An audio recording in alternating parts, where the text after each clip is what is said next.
My father looked at my 80-year-old grandfather shivering in his wheelchair, then looked me dead in the eye and slammed the heavy oak door in our faces. It was Christmas Eve, 5 degrees below zero, and we had just been evicted from our own family dinner. As the snow settled on my eyelashes, I thought we had lost everything. I thought we were broken. What I did not know, and what my father definitely did not know, was that the shivering old man beside me was not a burden. He was a secret billionaire with a real estate portfolio worth $4.2 billion. And he was about to teach my father a lesson that money cannot buy. Before I continue this story of the coldest night and the sweetest revenge, let me know where you are watching from in the comments below. Hit like and subscribe if you have ever been underestimated by the very people who were supposed to protect you. My name is Zara. At 29 years old, I had spent my entire life trying to prove my worth to a father who only spoke the language of status. Growing up, my father Marcus was obsessed with appearances. He was a mid-level executive who spent money he did not have to impress people he did not like. This Christmas was supposed to be his masterpiece. He had rented a sprawling 12-bedroom mansion in the most expensive district of Atlanta just to host the Huntington family. The Huntingtons were old money, the kind of wealthy white family that owned banks and country clubs, and my father was desperate to marry my younger brother Dion into their lineage. I pulled up to the rented mansion in my 10-year-old Honda, the engine sputtering as I parked behind a line of leased luxury SUVs. I walked around to the passenger side to help Grandpa Otis. The winter wind was biting, cutting right through my coat. Grandpa Otis sat there, wrapped in his favorite faded wool coat, the one with the patch on the elbow. He looked frail, his hands trembling slightly as I lifted him into his wheelchair. He was the only person in this family who had ever loved me unconditionally. While my father and brother chased clout, Grandpa and I spent our weekends volunteering at the community shelter. We made our way up the long, perfectly shoveled driveway. Through the massive bay windows, I could see the chaos inside. It looked like a movie set. My father was running around in a $3,000 tuxedo, screaming at the catering staff. My brother Dion was lounging on a velvet sofa, scrolling on his phone, completely useless. I pushed the front door open, struggling to maneuver the wheelchair over the high threshold. The warmth of the house hit my frozen cheeks, smelling of pine needles and expensive roasted duck. But the moment we crossed the threshold, the temperature in the room dropped faster than the air outside. My father froze. He dropped the crystal vase he was adjusting and stormed over to us. His face was not filled with holiday joy or welcome. It was twisted with pure, unadulterated horror. He did not even look at me. His eyes were glued to Grandpa Otis's faded coat and the scuffed wheels of his chair.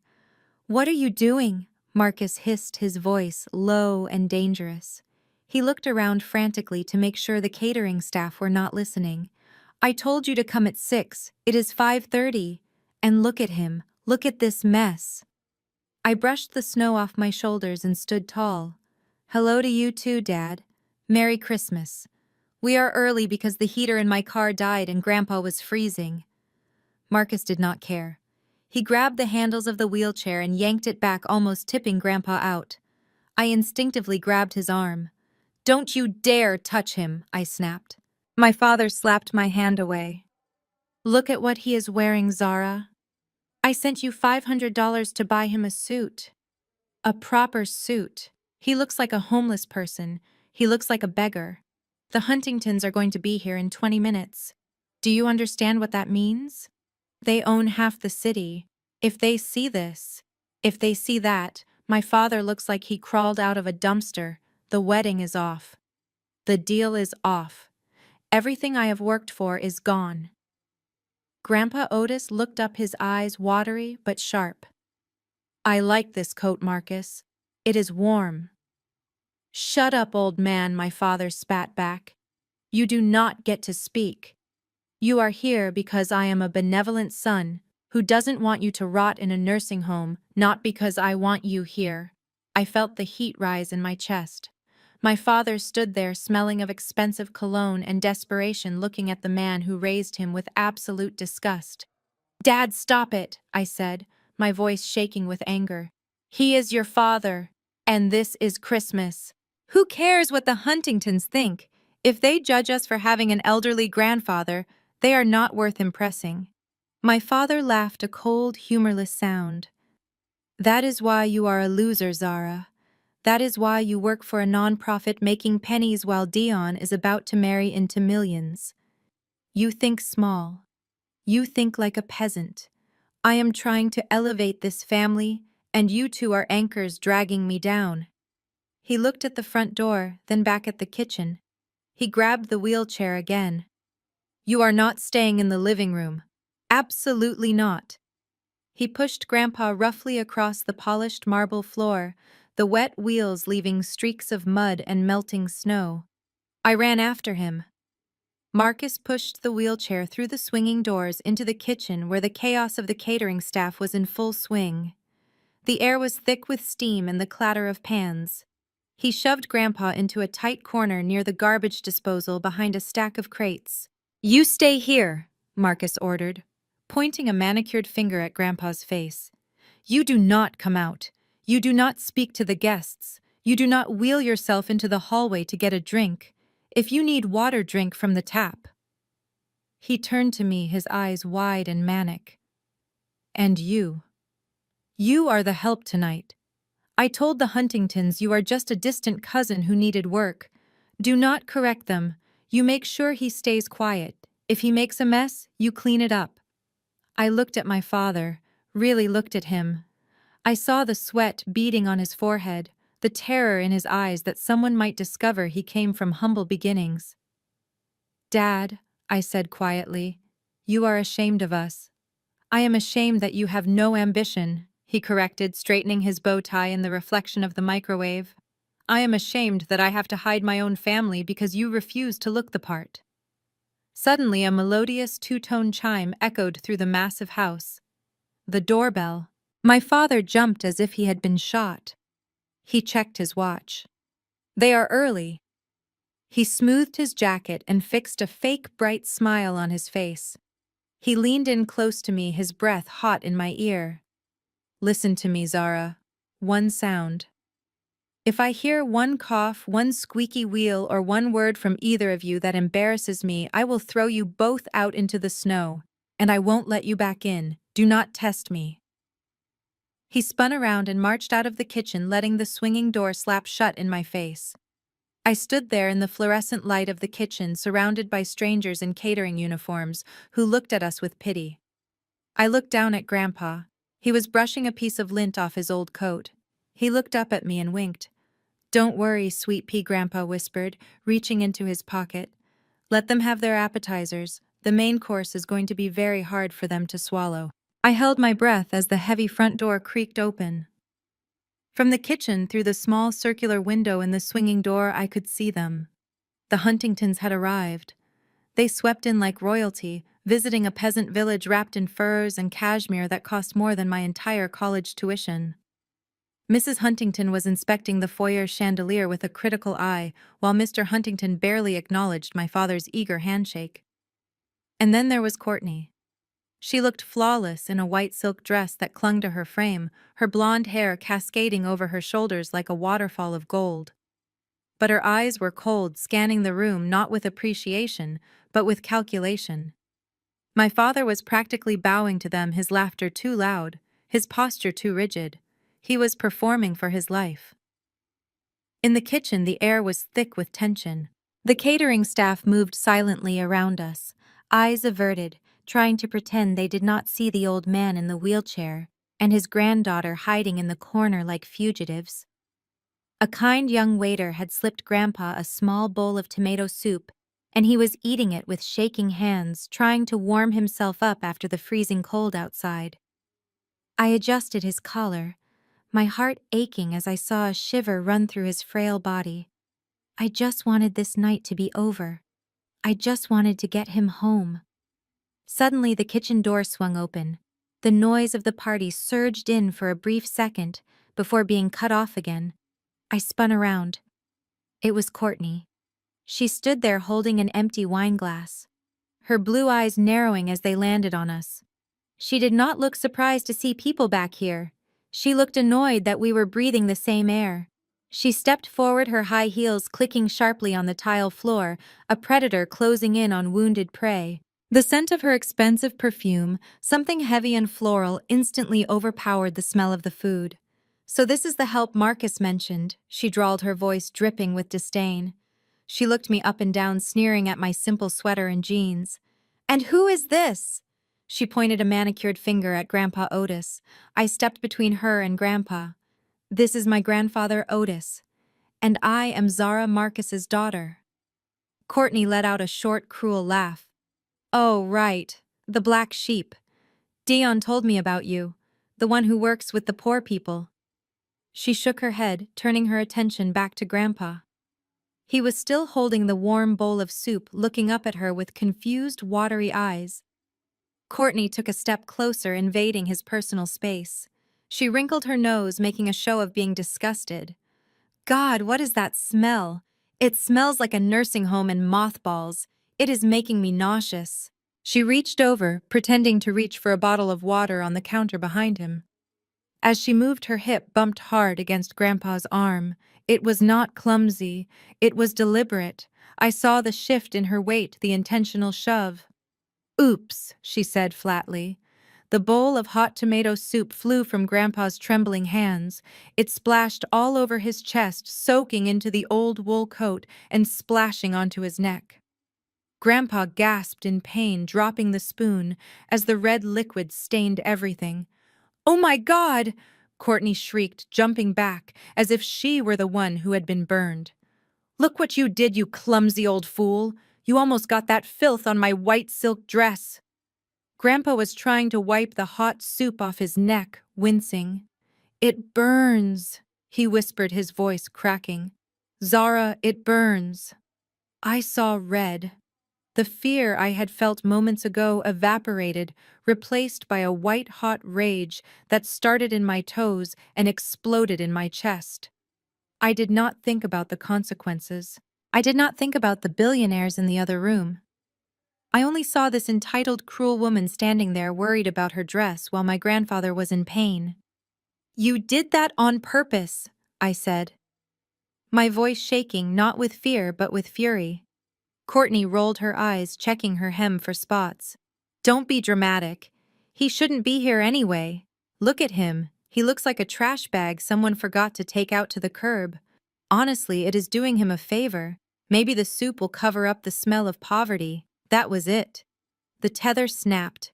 I took one step forward and swung my hand with every ounce of frustration, hurt, and anger I had held back for 29 years. My palm connected with her cheek with a sound like a cracking whip. It was loud, sharp, and satisfying. Courtney's head snapped to the side. She stumbled back, clutching her face, her eyes wide with shock. For a second, there was absolute silence in the kitchen. Even the chef stopped chopping. Then Courtney screamed. It was a high, piercing shriek that shattered the atmosphere. The kitchen doors burst open. My father, Marcus, was the first one through, followed by Dion and the Huntingtons. My father looked from Courtney, who was sobbing fake tears, and pointing at me, to Grandpa, covered in soup, and finally to me, standing with my hands still tingling. "She hit me," Courtney wailed, throwing herself into Dion's arms. "That animal attacked me. I was just trying to help the old man, and she slapped me." My father did not ask what happened. He did not look at his own father, who was wiping tomato soup from his stinging skin. He did not ask me for my side of the story. He saw his golden ticket to wealth, crying, and he saw the daughter he despised standing tall. Marcus crossed the room in 2 strides. He didn't speak. He just raised his hand and backhanded me across the face. The force of the blow knocked me sideways. I tasted blood. I grabbed the counter to steady myself, my ear ringing. "You ungrateful little wretch," my father hissed, his face purple with rage. He immediately dropped to his knees, not to check on me, but to grab a napkin and frantically dab at the invisible spots on Courtney's dress. "I am so sorry, Courtney. I am so sorry. She is mentally unstable. We were just about to have her committed." He stood up, grabbing me by the arm so hard his fingers dug into my muscle. He dragged me toward the back door, kicking Grandpa's wheelchair to get it moving. "Get out!" he roared. "Dad, please!" I choked out, wiping the blood from my lip. "It is freezing. Grandpa is wet. He will get hypothermia." "I don't care if he freezes into a block of ice," Marcus screamed, shoving the wheelchair through the back service door. The blast of winter air hit us like a physical blow. The snow was falling harder now, a white curtain of cold. My father shoved me out into the snow, causing me to stumble and fall onto the icy concrete. He looked down at us, framed by the warmth and light of the kitchen, looking like a demon guarding the gates of hell. "You are dead to me, Zara. You and this useless old man. Do not come back. Do not call. If I see your face again, I will call the police and have you arrested for assault." He grabbed the handle of the heavy steel door. "Dad, wait!" I cried out, reaching for him. "You made your choice," he spat. "Now live with it." He slammed the door shut. The lock clicked with a finality that echoed in the frozen night. We were alone. I looked at Grandpa.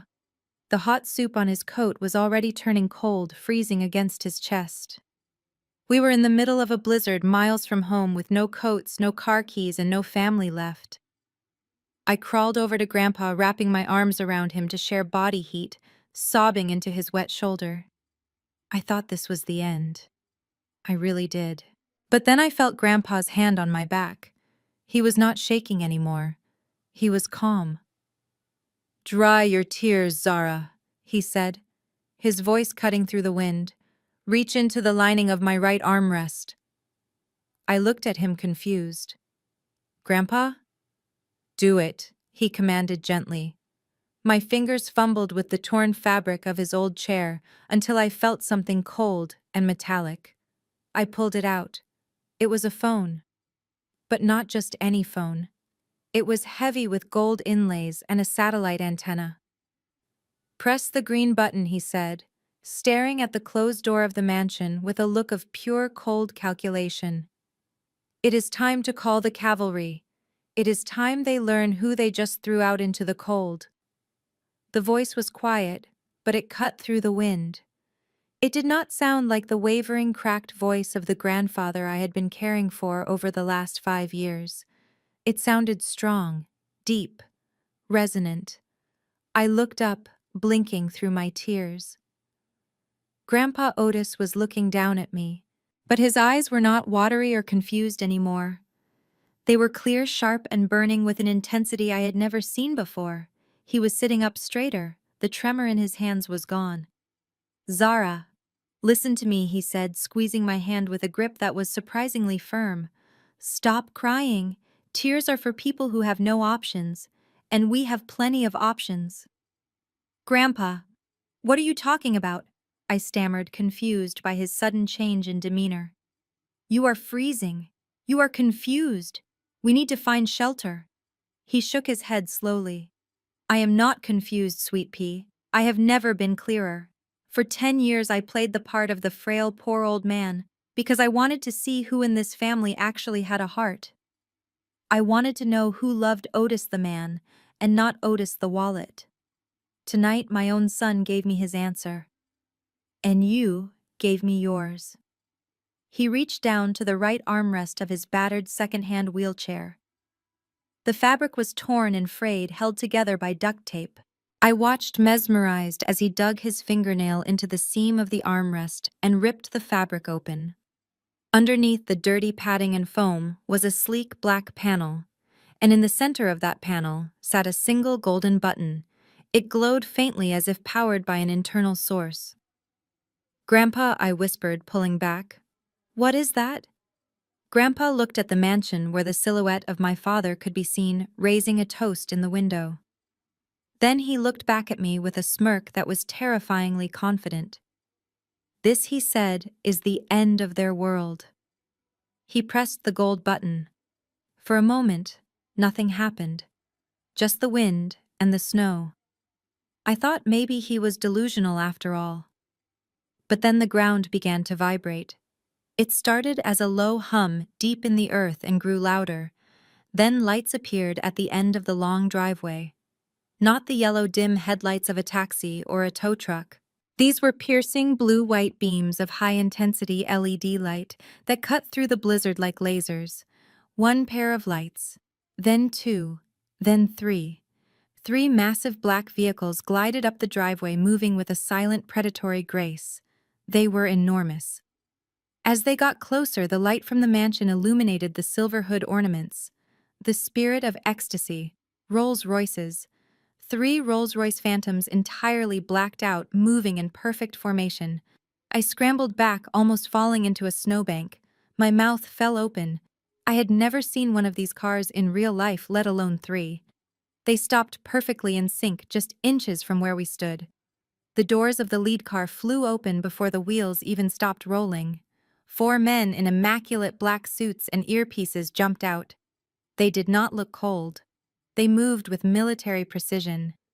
They opened umbrellas, instantly creating a canopy over Grandpa and me, shielding us from the snow.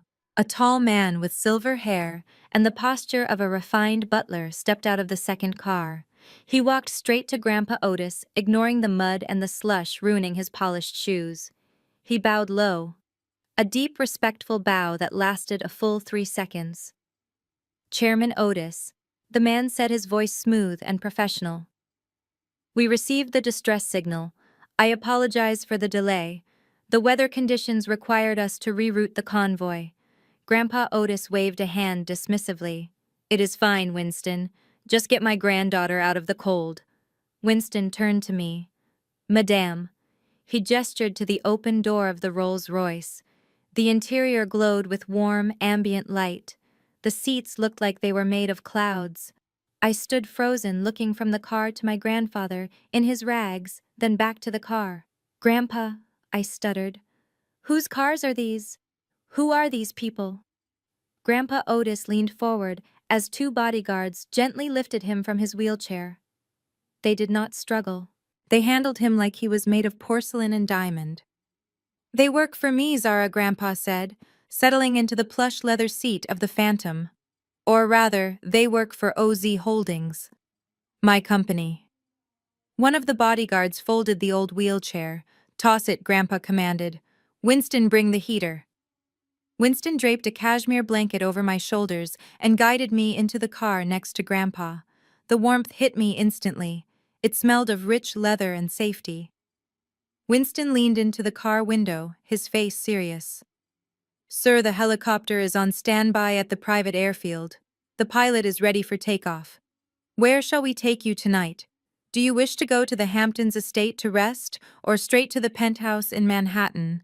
I looked at Grandpa. He was rubbing his hands together, warming up. He looked out the tinted window at the house where my father lived, the house where he had been treated like garbage for years. His eyes narrowed. "Take us to Manhattan." "Winston," Grandpa said, his voice cold as ice. "Call the legal team. Wake them up. I don't care what time it is. I want a full audit of my son's company on my desk by morning." He turned to me, and for the first time that night, he smiled a genuine, dangerous smile. "We are going to the city, Zara. I need to teach my son a lesson about what money really looks like. And trust me, it is going to be a very expensive lesson." The interior of the Rolls-Royce Phantom was quieter than a library and warmer than a summer day. I sat frozen in the hand-stitched leather seat, staring at the crystal champagne flute that Winston, the silver-haired butler, had just placed in my trembling hand. Outside the tinted windows, the frozen world where I had been standing just minutes ago blurred into streaks of light. My grandfather sat opposite me. He had shed the tattered wool coat that my father had mocked. Underneath, he wore a crisp white shirt, and Winston was currently helping him into a midnight blue velvet blazer that looked like it cost more than my car. "Grandpa," I whispered, my voice barely audible over the hum of the engine. "Is this real? Are we dreaming? Did we die in the snow?" Otis chuckled, a deep, rich sound that filled the cabin. "We are very much alive, Zara. In fact, we are more alive than we have been in 10 years. He leaned forward, pouring himself a glass of sparkling water. "I know you have questions. You deserve answers. You see, everyone thinks I was just a carpenter. And I was. 50 years ago, I laid bricks, I poured concrete, but I also bought land. When Atlanta was just dirt roads and potential, I was buying every corner lot I could afford. When New York was recovering in the 80s, I was there buying distressed properties for pennies on the dollar. He took a sip, his eyes darkening slightly. But money changes people, Zara. It acts like a magnifying glass. It shows you who people really are. When your grandmother passed away 10 years ago, I saw the greed in Marcus's eyes. He did not cry for his mother. He asked about the will. He asked about the life insurance. That was the day I decided to die. Or at least the billionaire Otis decided to disappear. I created OZ Holdings to manage my assets blindly, and I became just Otis, the retired frail old man with a bad hip and a fixed income. I stared at him, tears pricking my eyes again. So the last 10 years. The small apartment, the coupon clipping, the bus rides. It was all a test. It was a filter, he corrected gently. I wanted to see who would care for me when I had nothing to offer but my company. Marcus failed. Dion failed. They saw a burden. But you, Zara, you saw a grandfather. You came every Sunday. You cut my hair. You bought me medicine with your own small salary. You never asked for a dime. You passed the test a long time ago, sweet pea. I just stayed in character because I wanted to see how far Marcus would go. Tonight he showed me. He showed me he is willing to throw his own blood into the snow for the sake of appearances. The car slowed down. We had arrived in Manhattan. The convoy pulled up to a private entrance of the tallest, most imposing glass skyscraper in the city, the Spire. I knew this building.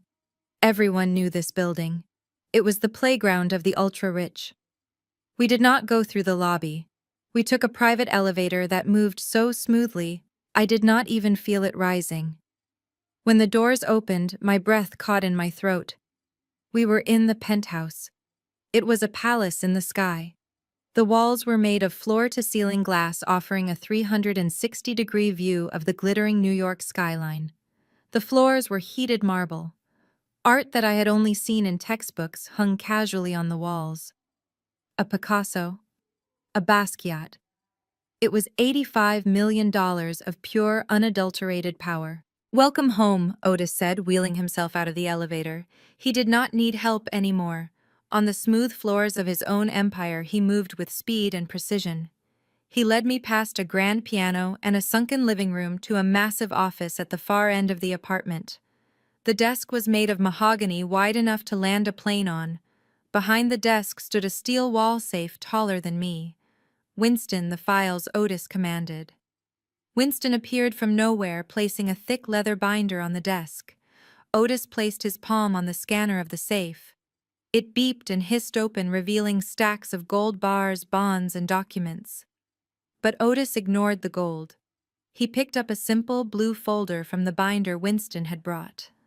"Come here, Zara. Look at this." I walked around the desk, my legs feeling like jelly. I looked at the documents spread out before me. They were loan agreements, mortgages, business credit lines. I recognized the company logo at the top of the debtor column. M.J. Enterprises, my father's company. "Your father likes to pretend he is a self-made tycoon," Otis said, his voice dripping with irony. "But the truth is, he is a gambler. He leverages everything. He borrows from Peter to pay Paul. Last year, he needed a massive injection of cash to keep his company afloat and to rent that ridiculous mansion for the wedding. He applied for a loan from a private equity firm called Centurion Capital." I looked closer at the paperwork. "And Centurion Capital is a wholly owned subsidiary of OZ Holdings." Otis finished, a wolfish grin spreading across his face. "He borrowed $5 million from me, Zara. He just doesn't know it. He thinks he borrowed it from a faceless corporation. He put up everything as collateral. His company, his future earnings, even the lease on his car." Otis slammed the folder shut. The sound echoed like a judge's gavel. "He is technically in default as of yesterday. I was going to give him a grace period. I was going to be kind. But after he left us to freeze, Otis reached into the safe again. He pulled out a small, sleek black box. He opened it and slid it across the mahogany desk toward me. Inside sat a card. It was made of black titanium. Heavy. Cold. It had my name engraved on it. Zara Jenkins. Next to it was the logo of OZ Holdings. "This is the Centurion card," Otis said softly. "It is not just a credit card. It is a key. It gives you direct access to the family trust and executive decision-making power over our subsidiaries, including Centurion Capital." I picked up the card. It felt electric in my hand. It felt like a weapon. Otis looked me dead in the eye. "From tomorrow morning, you are the new acting director of Centurion Capital. You are the one holding his leash. You are the one who decides if we extend his loan or if we call it in and crush him." He leaned back in his leather chair, steepling his fingers. "So, Director Zara, what do you want to do with your father's company?" I looked at the card, then at the view of the city below, and finally at the reflection of myself in the dark glass. I didn't look like the shivering girl in the snow anymore. I looked like someone who finally had the power to fight back. I slid the card into my pocket. "I want to go to the wedding, Grandpa," I said, my voice steady. "And I want to give him a wedding present he will never forget." The sun rose over Manhattan the next morning, turning the steel and glass of the skyline into pillars of fire. For the first time in 29 years, I did not wake up worrying about rent, or my car breaking down, or how I would afford groceries.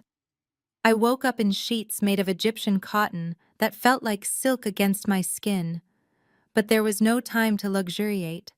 Grandpa Otis was already up sitting on the terrace with an espresso and the Financial Times. He had told me that today was about transformation. If I was going to dismantle my father's ego, I had to look the part. I had to look like someone who could buy and sell him without blinking. By 8 a.m., the penthouse was buzzing. Winston had summoned a team of personal shoppers and stylists from the most exclusive boutiques on Fifth Avenue. These were not the kind of people who asked you what your budget was. They were the kind of people who told you who you were going to be. I stood in front of a floor-to-ceiling mirror as they went to work. They stripped away the Zara who shopped at discount racks. They took away the scuffed boots and the pilling sweaters that smelled of anxiety and secondhand smoke. In their place, they built armor. First came a tailored suit from a Milanese fashion house cut so sharp it could draw blood. The fabric was a deep midnight navy wool that absorbed the light. Then a pair of stiletto heels that added 3 inches to my height and changed the way I stood. My spine straightened, my chin lifted. When the stylist finished with my hair, pulling it back into a sleek, commanding bun that highlighted my cheekbones, I stared at my reflection. I did not recognize the woman staring back. The fear was gone from her eyes. The hesitation was gone from her posture. She looked dangerous. She looked expensive. She looked like a CEO. Winston nodded approvingly from the doorway. "You look like your grandmother, Miss Zara." She was a force of nature, too. I was just adjusting the cuffs of my blazer when my phone buzzed on the mahogany desk. The screen lit up with a picture I had forgotten to change.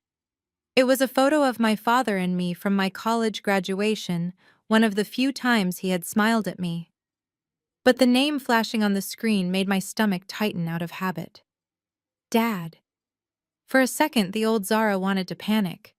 The old Zara wanted to apologize. But then I felt the weight of the Centurion card in my pocket.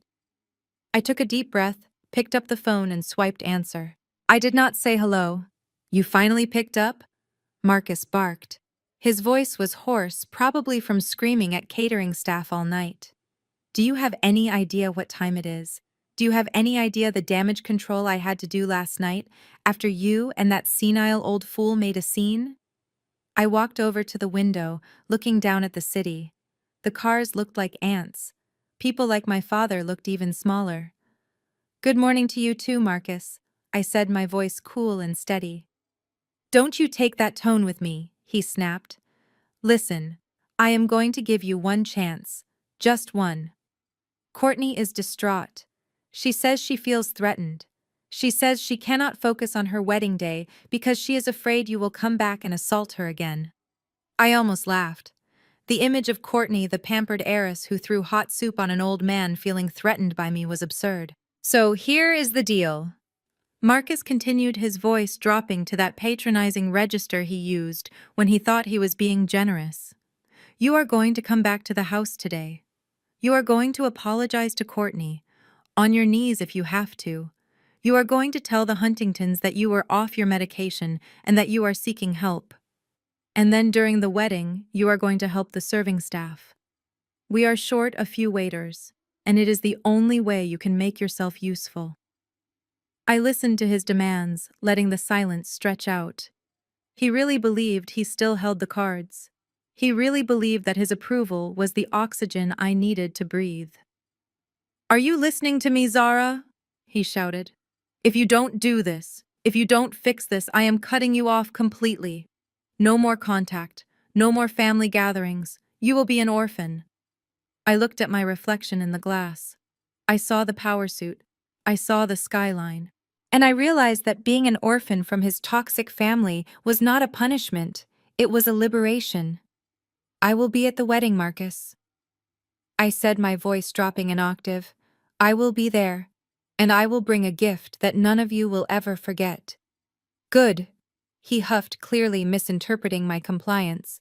And the apology. Oh, there will be an apology, I said. Someone will definitely be sorry. But let me be clear, I won't be the one kneeling. I hung up before he could respond. I tossed the phone onto the desk and sat down in the leather executive chair. It was time to get to work. Grandpa Otis had given me the login credentials for OZ Holdings and by extension the access to the internal audits of all our subsidiaries. I pulled up the file on MJ Enterprises, my father's company. The numbers danced across the screen. At first glance, it looked like a standard failing business. Declining revenue, bloated overhead, excessive spending on client entertainment.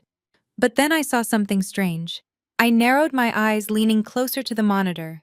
There were a series of monthly withdrawals listed under consulting fees. They were irregular amounts, $5,000 here, $12,000 there. Last month it was $20,000. I clicked on the transaction details. The money wasn't going to a consulting firm.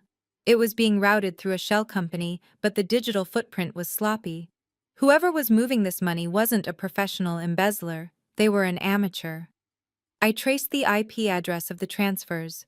It originated from a residential address. I typed the address into the search bar. It was my father's house. My heart began to race. Was Marcus stealing from his own company to hide money from the creditors? It was possible, but then I looked at where the money ended up. The destination accounts were all linked to offshore platforms, not banks, gaming platforms, poker stars, BetMGM, crypto casinos. I cross-referenced the dates of the withdrawals with my family's calendar. The biggest withdrawal, $50,000, happened 3 days ago. The same day my brother Dion had posted a photo on Instagram of a new Rolex he claimed was a gift from the Huntingtons. I sat back in the chair, a slow smile spreading across my face. It wasn't Marcus. Marcus was too obsessed with his credit score to gamble on crypto. It was Dion, the golden child, the heir apparent, the boy who could do no wrong. He was siphoning money out of his father's dying company to fund a gambling addiction. He was stealing the very loan money that my grandfather had provided. I tapped the screen, highlighting the transactions. This was it. This wasn't just dirt. This was a nuclear bomb. Dion was about to marry into a banking family, a family that prized financial prudence above all else. If the Huntingtons knew their future son-in-law was an embezzler and a degenerate gambler, the wedding would not just be cancelled, it would be an execution. I printed the documents. The printer hummed, spitting out the pages that would destroy my brother's life.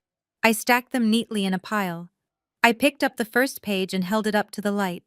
I had my first weapon, and God help them, I was going to use it.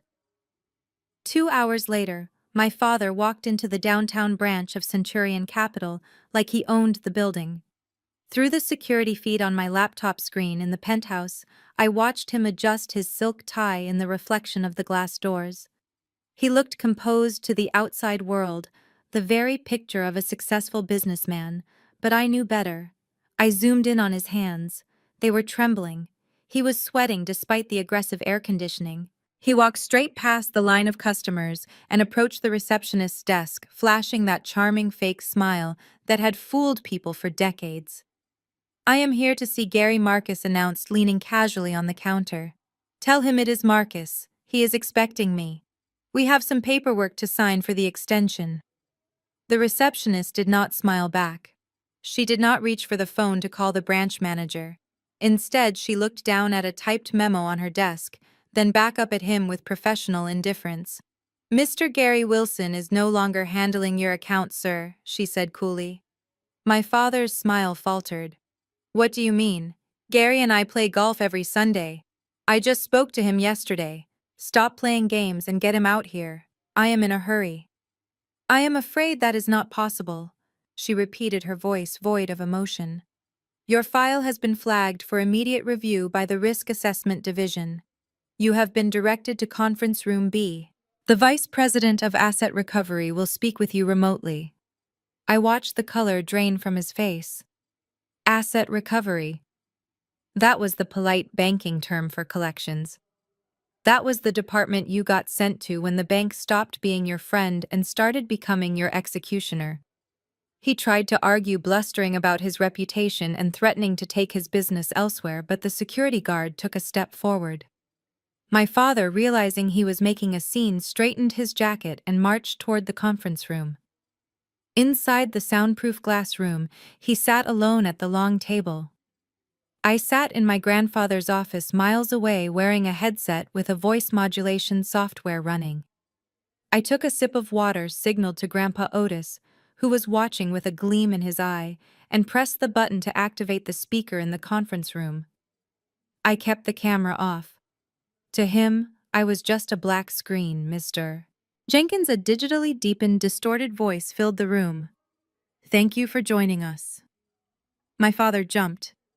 He looked at the black screen, clearly unnerved. "Who is this? Where is Gary? I don't appreciate being treated like a delinquent. I have been a loyal customer for 20 years. Loyalty does not pay the principal balance." "Mr. Jenkins," I said, enjoying the way he flinched at the coldness of the voice. "I am the new acting director of this division. We have been reviewing the financials of MJ Enterprises. To be frank, the numbers are alarming. You are leveraged to the hilt, your liquidity is non-existent, and yet you are currently hosting a wedding that is estimated to cost $300,000. My father's face turned a deep shade of red. "How I spend my personal money is none of your business. The company is fine. We just have a cash flow issue. I need the extension on the credit line to bridge the gap until the next quarter. It is standard procedure." "Gary promised me." "Promises made by previous management are not binding," I interrupted. "And regarding your personal spending, it becomes our business when you use company assets as collateral. According to the loan agreement you signed 5 years ago, your primary residence, the mansion on Peachtree Lane, is listed as security against the business loan." He swallowed hard. He knew that, but he never thought anyone would actually call him on it. "So, here is the situation," I continued, leaning into the microphone. "We are exercising our right to accelerate the debt. We are recalling the full amount of the loan. You currently owe Centurion Capital $2.1 million. "This is outrageous," he shouted, slamming his hand on the table. "You can't do that. I have 30 days' notice. I have rights." "Actually, you don't," I countered calmly, shuffling the papers on my desk, just so he could hear the sound. "Section 4, paragraph C of your contract states that if the lender suspects insolvency or misappropriation of funds, we can demand immediate repayment. And we have evidence of both." Silence. Absolute silence in the conference room. "We are giving you 48 hours, Mr. Jenkins. $2 million.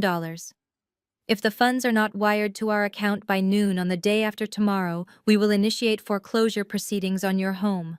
We will seize the property, evict the occupants, and sell it at auction to recoup our losses. But he stammered, his arrogance completely gone, now replaced by pure panic. But the wedding.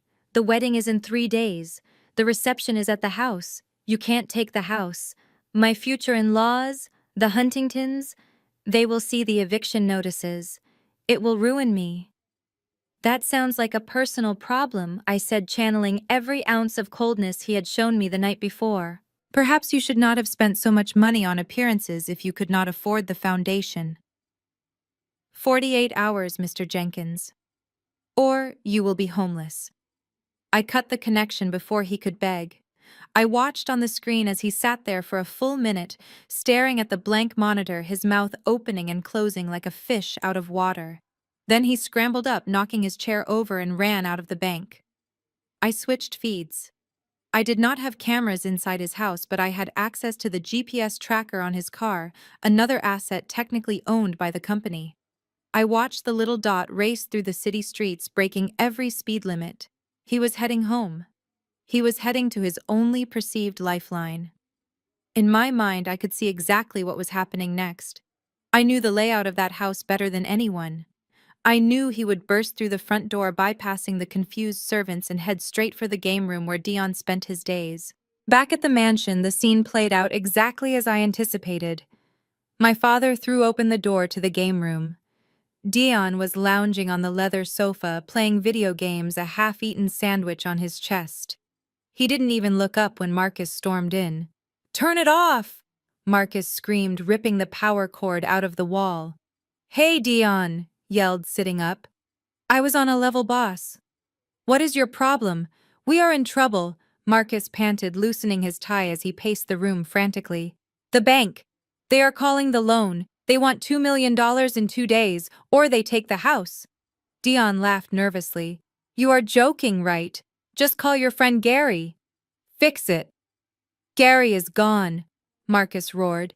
"There is no Gary. There is only a foreclosure notice. We need cash, Dion. We need liquid cash right now." He grabbed Dion by the shoulders, shaking him. "Listen to me. The wedding cannot be cancelled. If we lose this house before the wedding, the Huntingtons will know we are frauds. We need to sell everything." Marcus looked around the room, his eyes darting wildly. "Your car. The Porsche. We can get maybe 80,000 for it fast. And the watch. The Rolex Courtney's father gave you as an engagement gift. That is worth 50,000. Give it to me." Dion froze. His face went pale. He pulled his arm back, covering his wrist with his sleeve. "Give me the watch," Dion, Marcus shouted, holding out his hand. "We will sell it and buy a fake one to replace it. No one will know. We need every penny." Dion didn't move. He looked at the floor, beads of sweat forming on his upper lip. "I can't, Dad." "What do you mean you can't?" Marcus was hysterical now. He lunged forward and grabbed Dion's wrist, yanking the sleeve up. The wrist was bare. There was no gold Rolex, no diamond bezel, just pale skin. "Where is it?" Marcus whispered, his voice trembling with a new kind of fear. "Where is the watch?"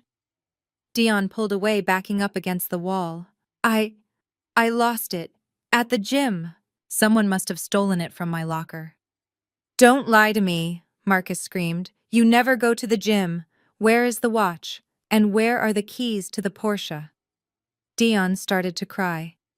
Not the fake manipulative tears he used to get his way, but real tears of terror. "Dad, please. I thought I could win it back. I had a system. It was a sure thing." "Win what back?" Marcus asked, his voice barely a whisper.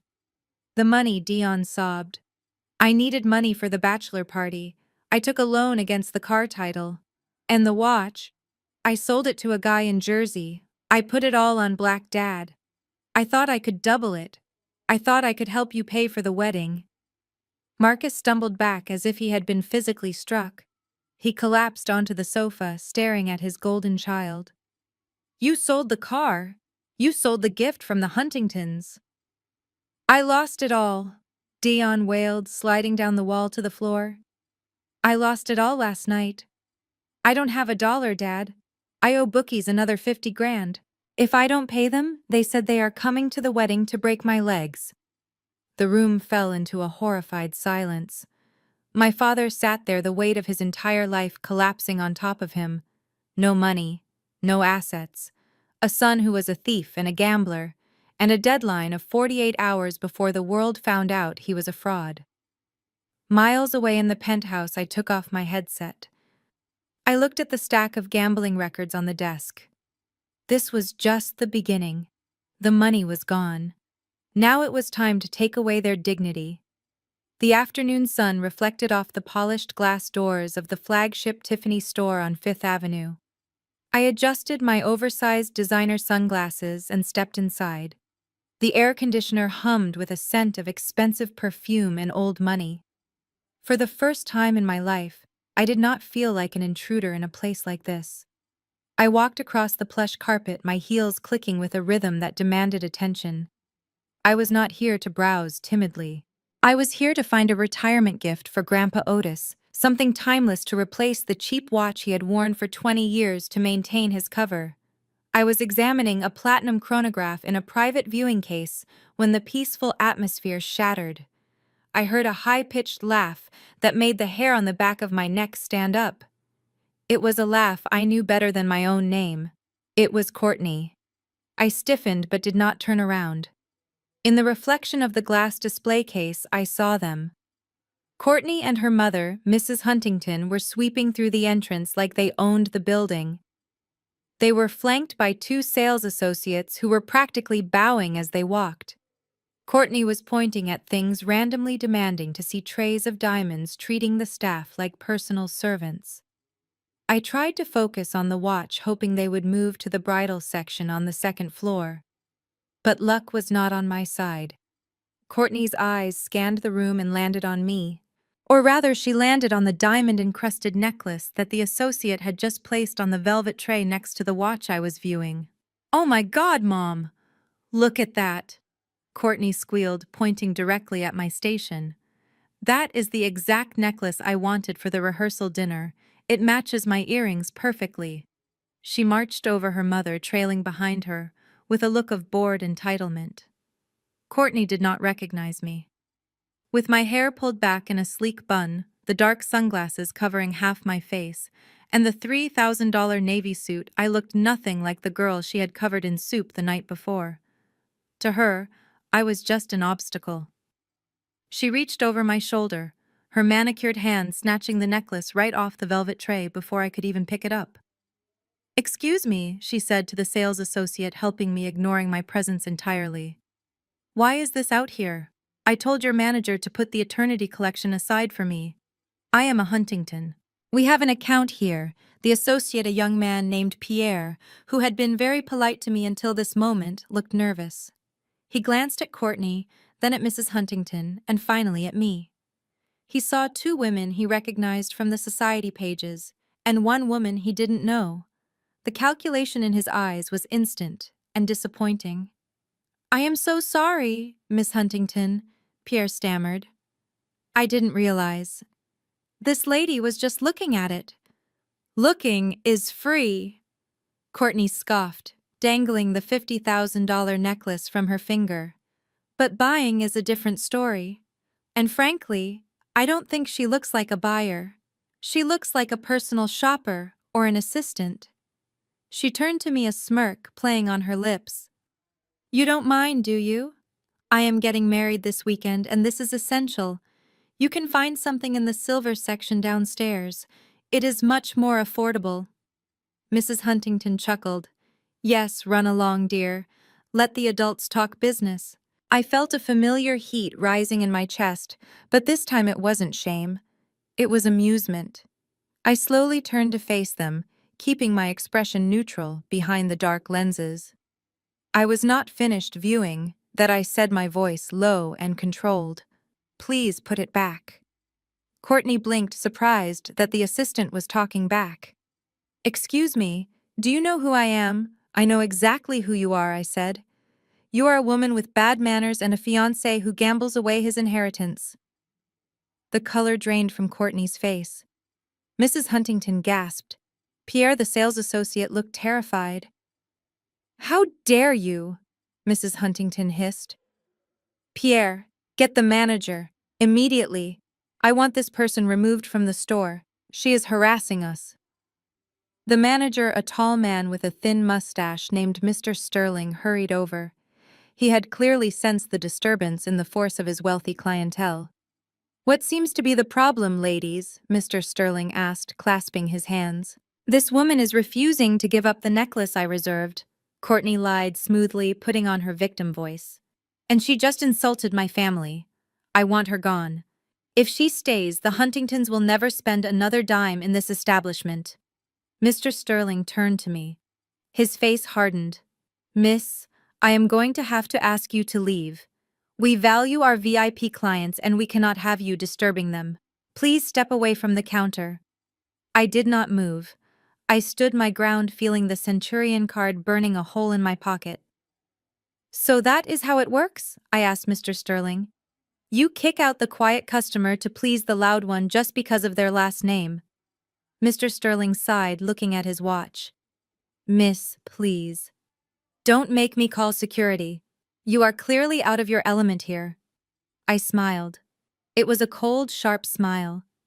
I reached up and slowly took off my sunglasses. Hello, Courtney? Hello, Mrs. Huntington. Courtney dropped the necklace. It landed on the velvet tray with a soft thud. Her eyes went wide, darting from my face to my suit, then to the shoes. She looked like she was trying to solve a complex math equation and failing. Zara, she whispered. What? What are you wearing? Did you steal that? Mrs. Huntington squinted at me. The cleaning girl. Marcus's daughter. What on earth are you doing here? Are you following us? I ignored them. I turned my attention to Mr. Sterling, who was looking very confused. Mr. Sterling, I said, keeping my voice calm, but raising the volume just enough so the other shoppers could hear. My name is Zara Jenkins. I represent OZ Holdings.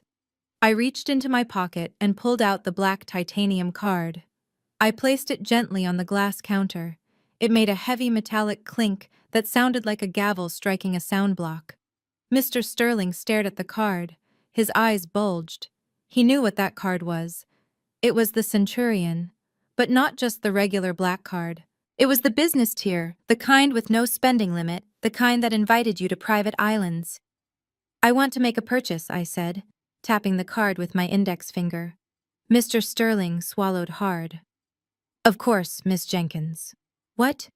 What would you like to see? The necklace. No, I said, looking at Courtney, who was staring at the card with a mixture of greed and fear. I don't want the necklace. I want the collection. The collection, Mr. Sterling stammered. The entire Eternity collection, I clarified. Every necklace, every bracelet, every ring. I am buying it all, right now. The room went silent. Courtney's mouth fell open. Mrs. Huntington grabbed her daughter's arm for support. Pierre looked like he was about to faint. That is over $4 million of inventory. Miss Jenkins. Mr. Sterling breathed, his hands shaking slightly. Is that a problem? I asked, raising an eyebrow. Or do I need to call my grandfather Otis and tell him his favorite jewelry store declined his money? No, Mr. Sterling yelped. No, absolutely not. We would be honored. He reached for the card, but I covered it with my hand. There is one condition, I said, my voice turning to steel. Anything, Mr. Sterling said, sweating now. I looked at Courtney. She looked small. She looked cheap in her expensive dress. I will complete this purchase only if you agree to institute a lifetime ban on these two individuals. I pointed directly at Courtney and her mother. What? Courtney shrieked. You can't do that. They are loud. I continued, speaking only to the manager. They are disruptive. They harass paying customers. And frankly, they lower the brand value of this establishment. I want them escorted out immediately, and I want their names flagged in your system globally. If I ever see them in a Tiffany store again, I will pull my business. And trust me, my business is worth a lot more than theirs. Mr. Sterling looked at the $4 million sale in front of him. Then he looked at Courtney, who was red-faced and screaming. It was not a difficult choice. Capitalism has no loyalty, only interests. Mr. Sterling straightened his tie and turned to the Huntingtons. Ladies, he said, his voice firm, I'm going to have to ask you to leave. You have got to be kidding me, Mrs. Huntington yelled. Do you know who my husband is? I know who this card belongs to, Mr. Sterling said, gesturing to the black titanium. Security. Two burly guards in black suits stepped forward. They did not bow this time. They took Courtney and Mrs. Huntington by the elbows. Get off me, Courtney screamed, as she was dragged toward the revolving doors. Zara. You will pay for this. You are dead. I watched them go. Watched as they were unceremoniously dumped onto the sidewalk of Fifth Avenue in front of a crowd of tourists. I turned back to the counter where Mr. Sterling was already punching numbers into the terminal. Wrap it up, I said, putting my sunglasses back on, and throw in that men's watch. I have a wedding to attend. The rehearsal dinner was held at the St. Regis, a venue so opulent it made my father's rented mansion look like a shack. Crystal chandeliers dripped from the ceiling like frozen tears, and the air smelled of lilies and desperation. I arrived 20 minutes late, a power move I had learned from Grandpa Otis. I was not driving my Honda tonight. I stepped out of a blacked-out Rolls-Royce Phantom, the flashbulbs of the society photographers popping like fireflies. They did not know who I was yet, but they knew money when they saw it. And tonight I looked like money. My dress was a custom emerald silk gown that hugged every curve, a sharp contrast to the plain, oversized clothes I used to wear to hide myself. My hair was swept up in an intricate chignon, and around my neck sat the diamond necklace from the Eternity collection, the very one Courtney had tried to snatch from me earlier. I walked past the security checkpoint, my heart hammering against my ribs, not with fear, but with adrenaline. Inside the ballroom, the atmosphere was tense. I could see my father Marcus circulating the room with a manic energy. He was laughing too loud, drinking too fast. He had managed to secure this venue at the last minute, likely using the cash he got from the loan sharks after the bank cut him off. He was walking a tightrope over a pit of vipers, and he had no idea I was the one holding the scissors.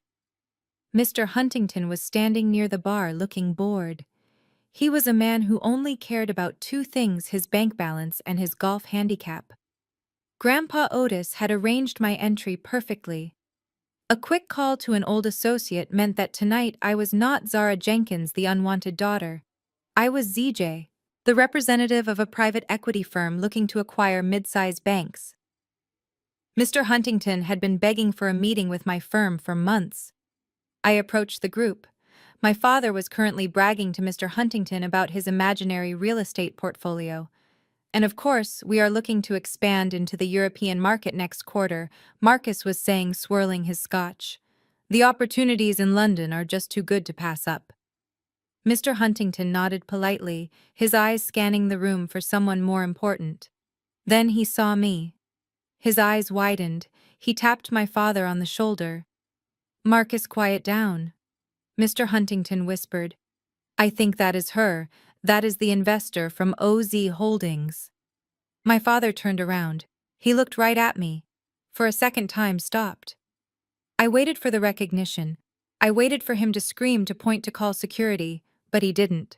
He looked at my face, at my eyes, the same eyes he had looked into for 29 years, and he saw nothing. He saw the expensive dress, he saw the diamonds, he saw the power, but he did not see his daughter. It was the ultimate insult, and yet it was the ultimate disguise. He straightened his tie and put on his most obsequious smile. Good evening, madame, he said, bowing slightly.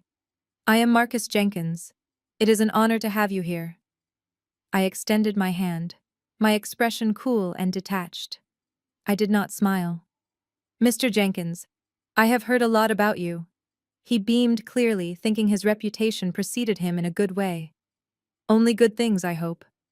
Please allow me to introduce my son, Dayon. He is the groom and the future of our family enterprise. Dayon stepped forward. He looked terrible. His eyes were bloodshot and he was sweating through his tuxedo. He shook my hand with a clammy grip, his gaze darting around the room as if he expected a bookie to jump out from behind the curtains. "Pleasure," Dion mumbled. We moved to the table.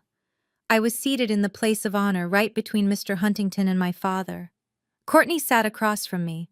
She was staring at my necklace with a look of intense jealousy, but she didn't recognize me either. To them, Zara was a mousy, poor girl with frizzy hair and cheap clothes. This woman, this ZJ, was a titan. The waiter poured the wine. It was a vintage Bordeaux costing $500 a bottle. My father raised his glass for a toast. To family, Marcus announced, his voice booming. To legacy. To the union of two great houses. I raised my glass, watching him over the rim. "It is interesting you mention legacy, Mr. Jenkins," I said, my voice smooth and low. "In my research of your company, I noticed some discrepancies in the family trust. I understood you had other dependents." The table went quiet. Courtney stopped chewing. Dion dropped his fork. My father stiffened. He took a long sip of wine, his eyes narrowing slightly. "I am not sure what you mean." I swirled the red liquid in my glass. "Rumors, mostly. I heard you had a daughter, and a father who lives with you. I was hoping to meet them. I admire men who take care of their elders." Marcus let out a short, nervous laugh. He waved his hand dismissively, as if swatting away a fly. "Oh, that. You have been misinformed, I am afraid. Sad business, really." He leaned in closer, lowering his voice to a conspiratorial whisper, as if sharing a tragic secret. "I did have a daughter once, and a father, but they are no longer with us."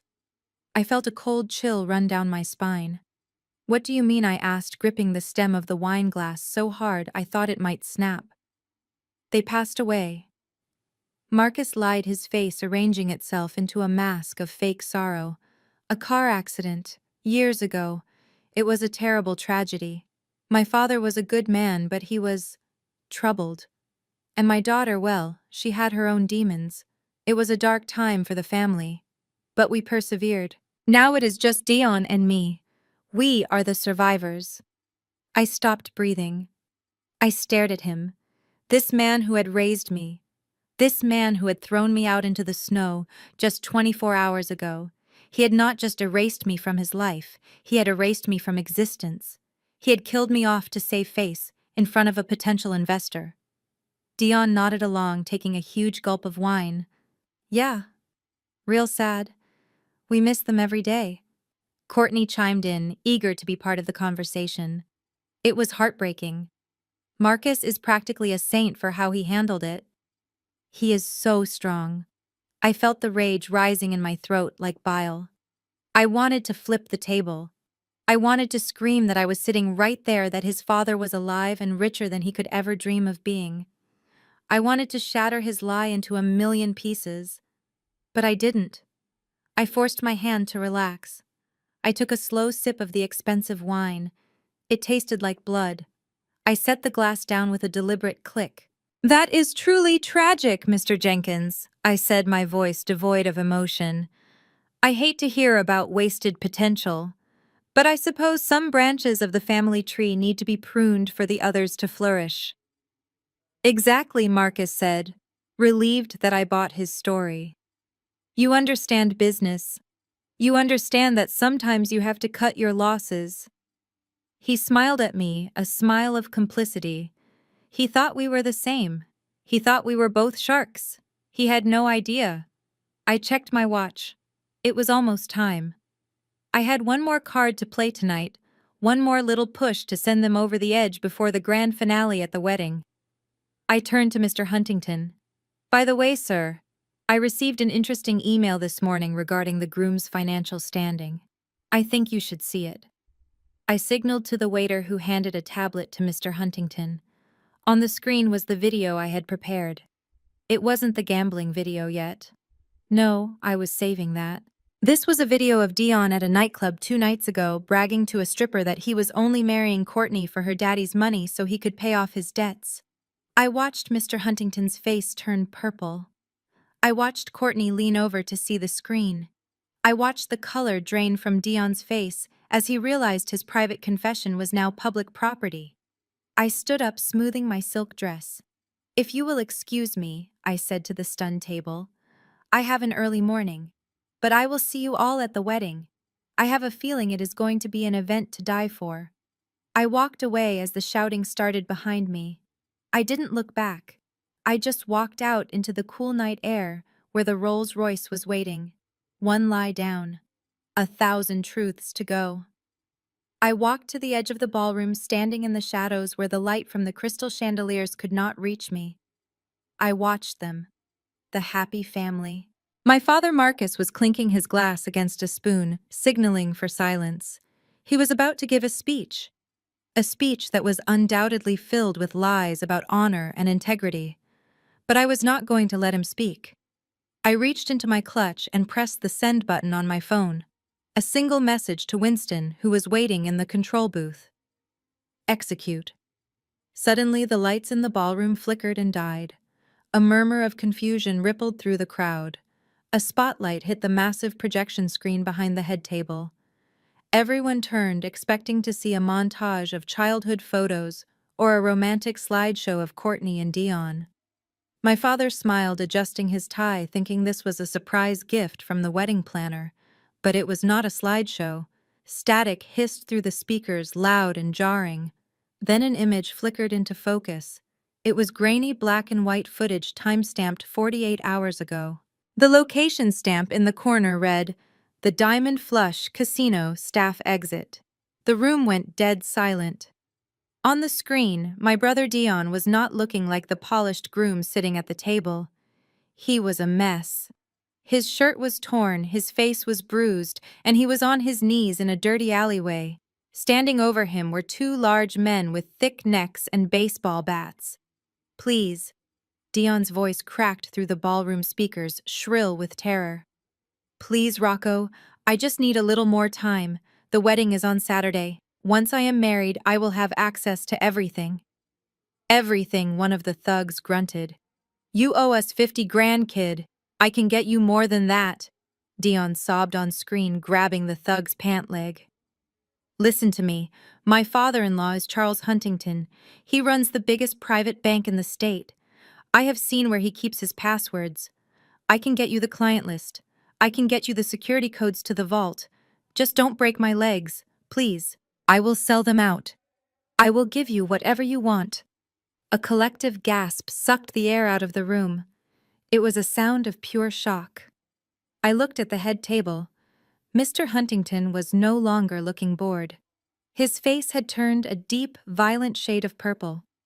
He was gripping the tablecloth so hard his knuckles were white. He slowly turned his head to look at Dion, who was sitting next to him, frozen in absolute horror. Courtney dropped her wineglass. It shattered on the floor, red wine staining her white dress like a gunshot wound. On the screen, the video ended with Dion kissing the thug's shoes. Then the screen went black. For 10 seconds, nobody moved. The silence was heavy, suffocating. Then Mr. Huntington stood up. His chair scraped loudly against the floor. "You little rat!" Mr. Huntington whispered, his voice shaking with rage. "You are going to sell my client list to the mob." Dion snapped out of his trance. He jumped up, knocking his chair over. He looked around the room, his eyes wild, looking for a scapegoat. He looked at the screen, then at his father, and finally his eyes landed on me, standing in the back. But he didn't see me. He saw a ghost. "It is fake," Dion screamed, his voice cracking. "It is not real. It is AI. It is a deep fake." He ran toward Mr. Huntington, hands outstretched. "Charles, you have to believe me. I never said that. I have never been to that casino. Someone is trying to frame me. It is technology. They can make anyone say anything these days. Who?" Mr. Huntington roared, pushing Dion away. "Who would spend the money to create a fake video of you selling me out to criminals?" Dion scrambled for an answer. He looked at Marcus. My father was pale, sweat streaming down his face. He knew it was real. He knew his son was a gambler. But Marcus Jenkins was a survivor. and survivors throw anyone under the bus to save themselves. It is Zara, Marcus shouted, pointing a shaking finger at the empty air, desperate to deflect the blame. The room murmured. Who is Zara? Someone whispered. It is my daughter. Marcus continued, his voice gaining strength as he constructed the lie. The one I told you about. The one who died. But she is not dead. I lied to protect you all. She is alive and she is sick. She is jealous. She has been stalking us. She hates Dion because he is successful. She hates you, Charles, because you represent everything she failed to be. He turned to Mr. Huntington, putting a hand on his chest. Charles, I am so sorry. My daughter Zara. She is mentally unstable. She works in tech. She knows how to do these things. She created this fake video to ruin this wedding because she cannot stand to see us happy. That is why I cut her off. That is why I said she was dead. Because to me, the girl who would do this to her own brother is dead. I stood there hidden by the dim light, listening to my father destroy my character to save his own skin. He was painting me as a villain, a stalker, a tech genius sociopath.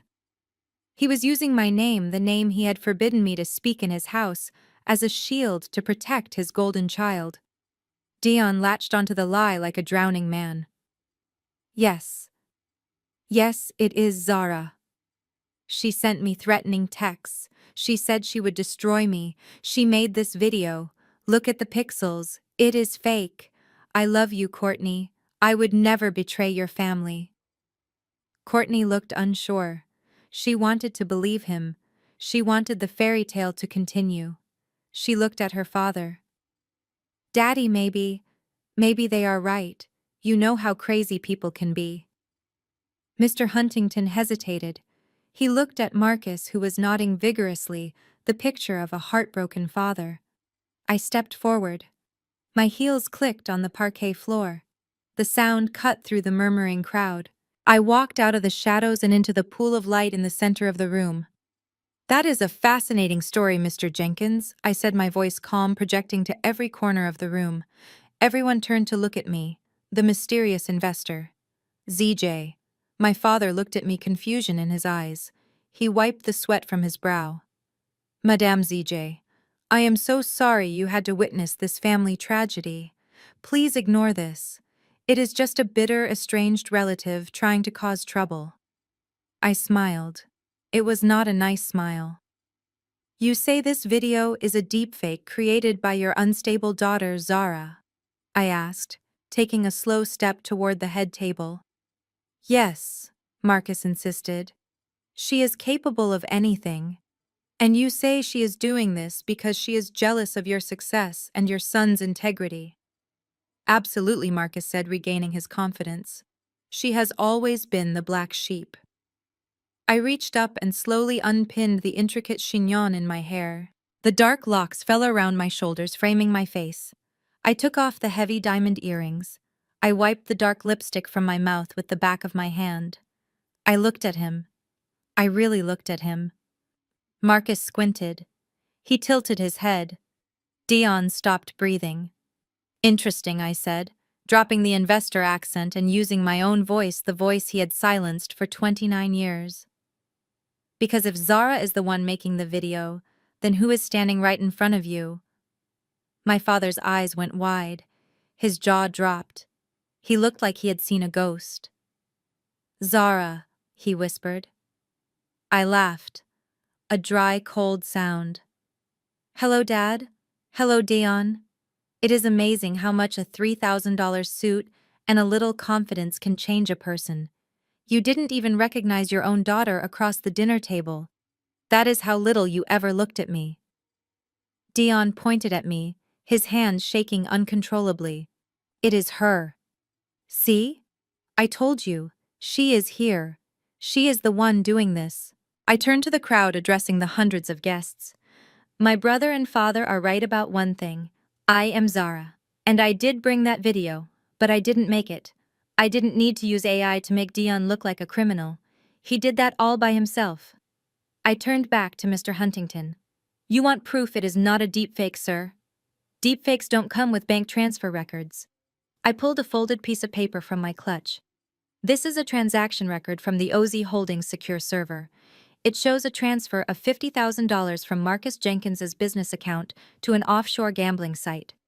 The transfer was authorized by Dion Jenkins. The IP address matches the Wi-Fi at your house, Marcus. I threw the paper onto the table. It landed right in front of Mr. Huntington. And one more thing, I said, looking at Dion, who was now trembling so hard his teeth were chattering. That video was taken 48 hours ago, but I have another one. Would you like to see what your fiancé was doing last night while you were sleeping, Courtney? Dion screamed. No, don't. Please. I smiled. Winston, play the next clip. The morning of the wedding did not begin with birds singing or soft sunlight filtering through the curtains. It began with a scream that shattered the windows of the bridal suite on the top floor of the Plaza Hotel. It was Courtney. I was sitting in the lobby cafe sipping an espresso and watching the chaos unfold on the hotel security feed on my tablet. It was cruel, perhaps, but after 29 years of being treated like a stain on their perfect reputation, I felt entitled to a little entertainment.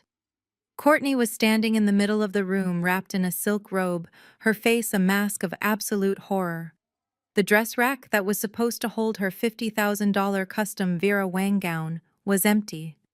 In its place hung a plastic garment bag with a note attached. I zoomed in on the screen. The note was from the bridal boutique. It read simply, "Order canceled due to payment failure. Please find enclosed a floor sample as a courtesy replacement." No! Courtney shrieked, tearing the plastic bag open.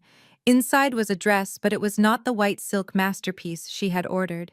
It was a sample size from 3 seasons ago. The lace was yellowed from age, the hem was frayed, and there was a distinct red wine stain on the bodice where a clumsy customer had spilled a drink years ago. It was a dress fit for a garage sale, not a society wedding. My mother, she wailed, throwing the dress on the floor. Fix this. Call them. Tell them I will sue them into oblivion. Mrs. Huntington was on the phone, her face pale. I can't reach them, Courtney. The line is dead. And the bank? The bank just declined the emergency transfer I tried to make. They say our accounts are frozen pending a federal audit. Courtney collapsed onto the bed, sobbing. I cannot wear this rag. I will look like a pauper. Everyone will laugh at me. Down in the lobby, the situation was even more volatile. My father, Marcus, was pacing back and forth near the grand fountain. He looked like a man on the edge of a nervous breakdown. He was checking his watch every 30 seconds, wiping sweat from his forehead with a handkerchief that was already soaked. He was waiting for the cash infusion he had promised the hotel manager, but instead of a bank courier, 3 large men in ill-fitting leather jackets walked through the revolving doors. I recognized them immediately. They were the men from the video, the loan sharks. Marcus froze. He tried to make himself small behind a potted palm, but it was too late. The lead thug, a man with a scar running down his cheek, spotted him. He smiled, revealing a gold tooth, and started walking toward my father with a heavy, purposeful stride. Marcus did not think. He did not try to negotiate. He turned and ran. He sprinted across the polished marble floor, his tuxedo tails flapping behind him like the wings of a panicked crow. He pushed past a group of bewildered tourists and ducked into the men's restroom near the elevators. I switched the camera feed to the hallway outside the restroom. The thugs stopped at the door laughing. They didn't go in. They just stood there, arms crossed, guarding the exit. They knew he had nowhere to go. They were willing to wait. Inside the bathroom, Marcus locked himself in the furthest stall. I could imagine him sitting there on the closed toilet lid, knees pulled up to his chest, trembling in the dark.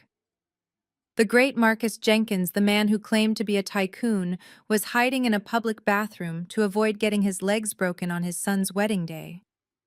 It was pathetic, and it was exactly what he deserved. While my father cowered in the dark, the automatic doors of the main entrance slid open again. This time, the atmosphere in the lobby shifted. The air seemed to get cleaner. The lights seemed to get brighter.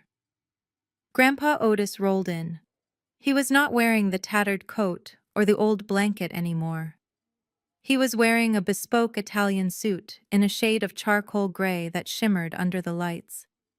A silk cravat was tied loosely around his neck. His silver hair was groomed to perfection. He sat in his wheelchair not like an invalid but like a king on a throne. Behind him walked Winston and two other bodyguards, carrying briefcases that looked heavy with intent. Grandpa Otis scanned the lobby. He saw the thugs guarding the bathroom. He signaled to Winston. Winston nodded and walked over to the men. He didn't raise his voice. He didn't pull a weapon. He just whispered something in the lead thug's ear and handed him a small business card. The thug looked at the card, then at Otis, and his face went white. He tapped his partners on the shoulder, and the three of them practically ran out of the hotel, leaving a cloud of confusion in their wake. The path was clear. Grandpa Otis rolled his chair toward the bathroom door just as it cracked open. Marcus, thinking the coast was clear, peeked his head out. He looked disheveled. His tie was crooked, and there was fear in his eyes. When he saw Otis, the fear instantly turned into rage. He needed a target. He needed someone to blame for the hell his life had become in the last 24 hours. And here was his father, the man he had thrown away like trash. "You," Marcus hissed, stepping out of the bathroom. He stormed toward the wheelchair, his fists clenched. "You are the reason this is happening," Marcus shouted, his voice echoing off the high ceilings of the lobby. "You and that ungrateful daughter of mine. You cursed me. You brought your bad luck and your poverty to my doorstep, and now everything is falling apart." People in the lobby stopped to watch. A bride was crying in the elevator. Thugs were at the door. And now a man in a tuxedo was screaming at an elderly man in a wheelchair. "Get out!" Marcus screamed, raising his hand as if to strike. "How dare you show your face here? I told you to die. I told you to disappear. You are a stain on this family. You are nothing but a useless, broken old beggar." He lunged forward, intending to push the wheelchair over, intending to hurt the only man who had ever truly loved him. But his hand never made contact. Before Marcus could touch him, a figure blur of motion intercepted him. It was not a bodyguard. It was Mr. Dubois, the general manager of the Plaza Hotel. Mr. Dubois, a man known for his icy demeanor and absolute authority, grabbed Marcus's wrist in mid-air. He twisted it sharply, forcing Marcus to step back with a yelp of pain. "Do not touch him," Mr. Dubois said, his voice dropping to a terrifyingly low register. Marcus stared at him, rubbing his wrist. "Mr. Dubois, thank God you are here. This man, this intruder, he is harassing me. He is a trespasser. Have security throw him out. I pay you thousands of dollars to keep riffraff like this out of my sight." Mr. Dubois looked at Marcus with a mixture of pity and disgust. Then he turned his back on Marcus entirely. He faced Grandpa Otis. And then in front of the entire hotel staff, in front of the guests, and right in front of my father's wide, unbelieving eyes, Mr. Dubois straightened his suit jacket and bowed. It was a deep, respectful bow, bent at the waist, a gesture reserved for royalty or heads of state. "Good morning, Chairman Otis," Mr. Dubois said, keeping his head lowered. The silence that followed was heavy enough to crush bones. Chairman Marcus whispered the word, feeling foreign in his mouth. Mr. Dubois straightened up. "We were not expecting you until next month for the board meeting, sir. But it is an honor to have you. Is everything to your satisfaction? I apologize for the disturbance. We were just about to remove this unruly guest." He gestured to Marcus.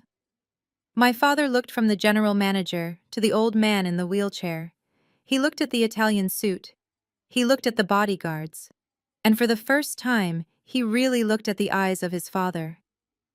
Otis did not look away. He stared at his son with a gaze that could cut glass. "No, Mr. Dubois." Otis said, his voice calm and commanding. "Do not remove him yet. He has a wedding to attend, and I want him to have a front-row seat for the show I am about to put on." Marcus took a stumbling step back, his legs hitting a luggage cart. He looked like he was about to vomit. Chairman Marcus choked out, You own the hotel." Otis smiled. It was a shark's smile. "I don't just own the hotel, Marcus. I own the ground you are standing on. I own the bank that holds your mortgage, and as of this morning I believe I own you." The grand ballroom doors swung open with a heavy, ominous creak that sounded less like a welcome and more like the ceiling of a tomb. The wedding march began to play, played by a string quartet that looked terrified after witnessing the scene in the lobby.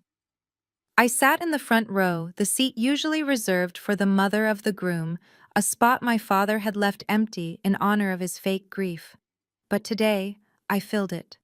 I sat with my back straight, my emerald silk dress shimmering under the lights, and my hands folded calmly over a thick leather portfolio in my lap. My father Marcus was operating on pure delusion. After the encounter with Grandpa Otis in the lobby, his mind had simply snapped. He had convinced himself that if he just got through the next 20 minutes, if he just forced the rings onto fingers and signed the marriage license, everything would magically fix itself. He believed that the vows would act as a shield against the bankruptcy, the mobsters, and the truth. He was practically dragging Courtney down the aisle. And Courtney, oh, Courtney looked tragic. The sample dress she had been forced to wear was ill-fitting, tight in the hips and loose in the bust, with that faint red wine stain on the bodice visible to anyone with sharp eyes. She was not glowing. She was fuming. Her face was blotchy from crying, and she walked with a stiff, jerky rhythm, her eyes darting around the room, as if she expected the FBI to jump out from behind the flower arrangements. Dion stood at the altar looking like he was facing a firing squad rather than a bride. He was sweating so profusely that his collar was already soaked through. He kept patting his pocket, checking for the rings, or maybe checking to see if his phone was still blowing up with threats from his bookies. The guests were not smiling. They were whispering. The air was thick with gossip. They had seen the video of Dion in the alleyway. They had seen the police cars outside. They knew this was not a celebration. It was a crime scene in progress. But they stayed because wealthy people love a disaster as long as it is not happening to them. Marcus deposited Courtney at the altar and took his place beside Dion. He looked out at the crowd, his eyes glazing over me, refusing to acknowledge my presence. He was humming to himself a low, manic sound. Just get it done. Just get it done. The minister, a man who clearly wished he was anywhere else, cleared his throat. He opened his book with trembling hands. Dearly beloved, he began, his voice wavering slightly. We are gathered here today to join this man and this woman in holy matrimony. I watched Dion flinch at the word holy. There was nothing holy about this union. It was a transaction, a merger of debts and lies. The minister rushed through the opening remarks, skipping the usual anecdotes about love and commitment. He could feel the tension in the room. He wanted to get to the vows, get his check, and leave before the police arrived. If there is anyone here present, the minister said, looking down at his book, rather than at the congregation, who can show just cause why these two should not be legally joined, let him speak now or forever hold his peace. It is the moment in every movie where the music swells and the drama peaks. In real life, usually there is just an awkward silence. But not today. The silence that filled the room was heavy, electric. Marcus closed his eyes, praying. He was mentally willing the minister to move on. He was counting the seconds.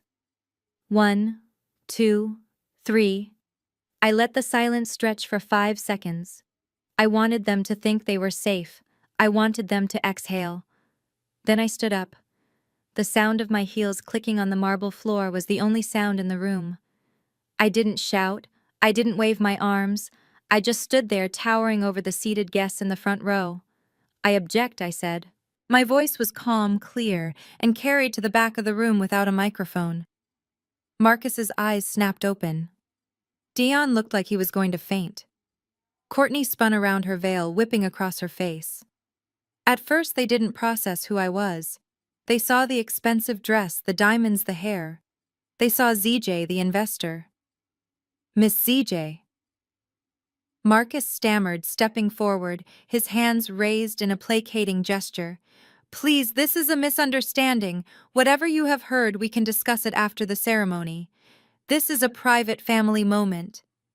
I reached up and slowly removed the diamond pins from my hair, letting it fall loose around my face. I wiped the remaining makeup from my eyes. I tilted my head looking at him with the same expression I used to have when I was 10 years old, and he would scold me for reading too much. "It is a family moment, Dad," I said, dropping the formal tone. "That is exactly why I am standing." The recognition hit him like a physical blow. He stumbled back, gripping the altar rail for support. "Zara?" he gasped. A ripple of shock went through the crowd. "Is that the daughter?" someone whispered. The dead daughter. The stalker. Courtney's face twisted into a mask of pure, ugly hatred. She didn't care about the plot twist. She didn't care about the drama. She only knew that the person she considered a peasant was ruining her moment. "You?" Courtney shrieked, her voice cracking. "You are the one from the store. You are the one who slapped me." She pointed a shaking finger at me, her face turning purple. "Security!" she screamed, stomping her foot like a toddler. "Security! Get in here! Get this trash out of my wedding!" Two confused security guards stepped forward from the back of the room. They looked at me, then at the hysterical bride. "She is a beggar!" Courtney yelled, her voice echoing off the vaulted ceiling. "She is a nobody. She is just a jealous poor little rat trying to ruin my life. Throw her out into the street where she belongs." My father found his voice. "Yes, do as she says. Remove this woman. She is trespassing. She is mentally unstable." The guards moved toward me. The guests held their breath. This was it. The humiliation. The public shaming. I didn't move. I didn't flinch. I just slowly lifted the leather portfolio I had been holding. I opened it, pulling out a sheaf of documents stamped with the official seal of the city and the bank. I turned to the security guards. "Gentlemen," I said, my voice cutting through Courtney's screaming. "Before you touch me, you might want to check who signs your paychecks." The guards hesitated. They stopped 10 feet away. I turned back to Courtney and my father, holding the documents high so everyone could see the gold-embossed letterhead of OZ Holdings. "You want to throw me out, Courtney?" I asked, taking a step toward the altar. "You want to throw out the trash?" I took another step. "Well, this trash just bought the mortgage on your father's house this morning. And this trash owns the debt that Dion used to buy your ring. And most importantly, as of 10 minutes ago," I slammed the portfolio shut with a crack that sounded like a gunshot. "This trash owns the Plaza Hotel."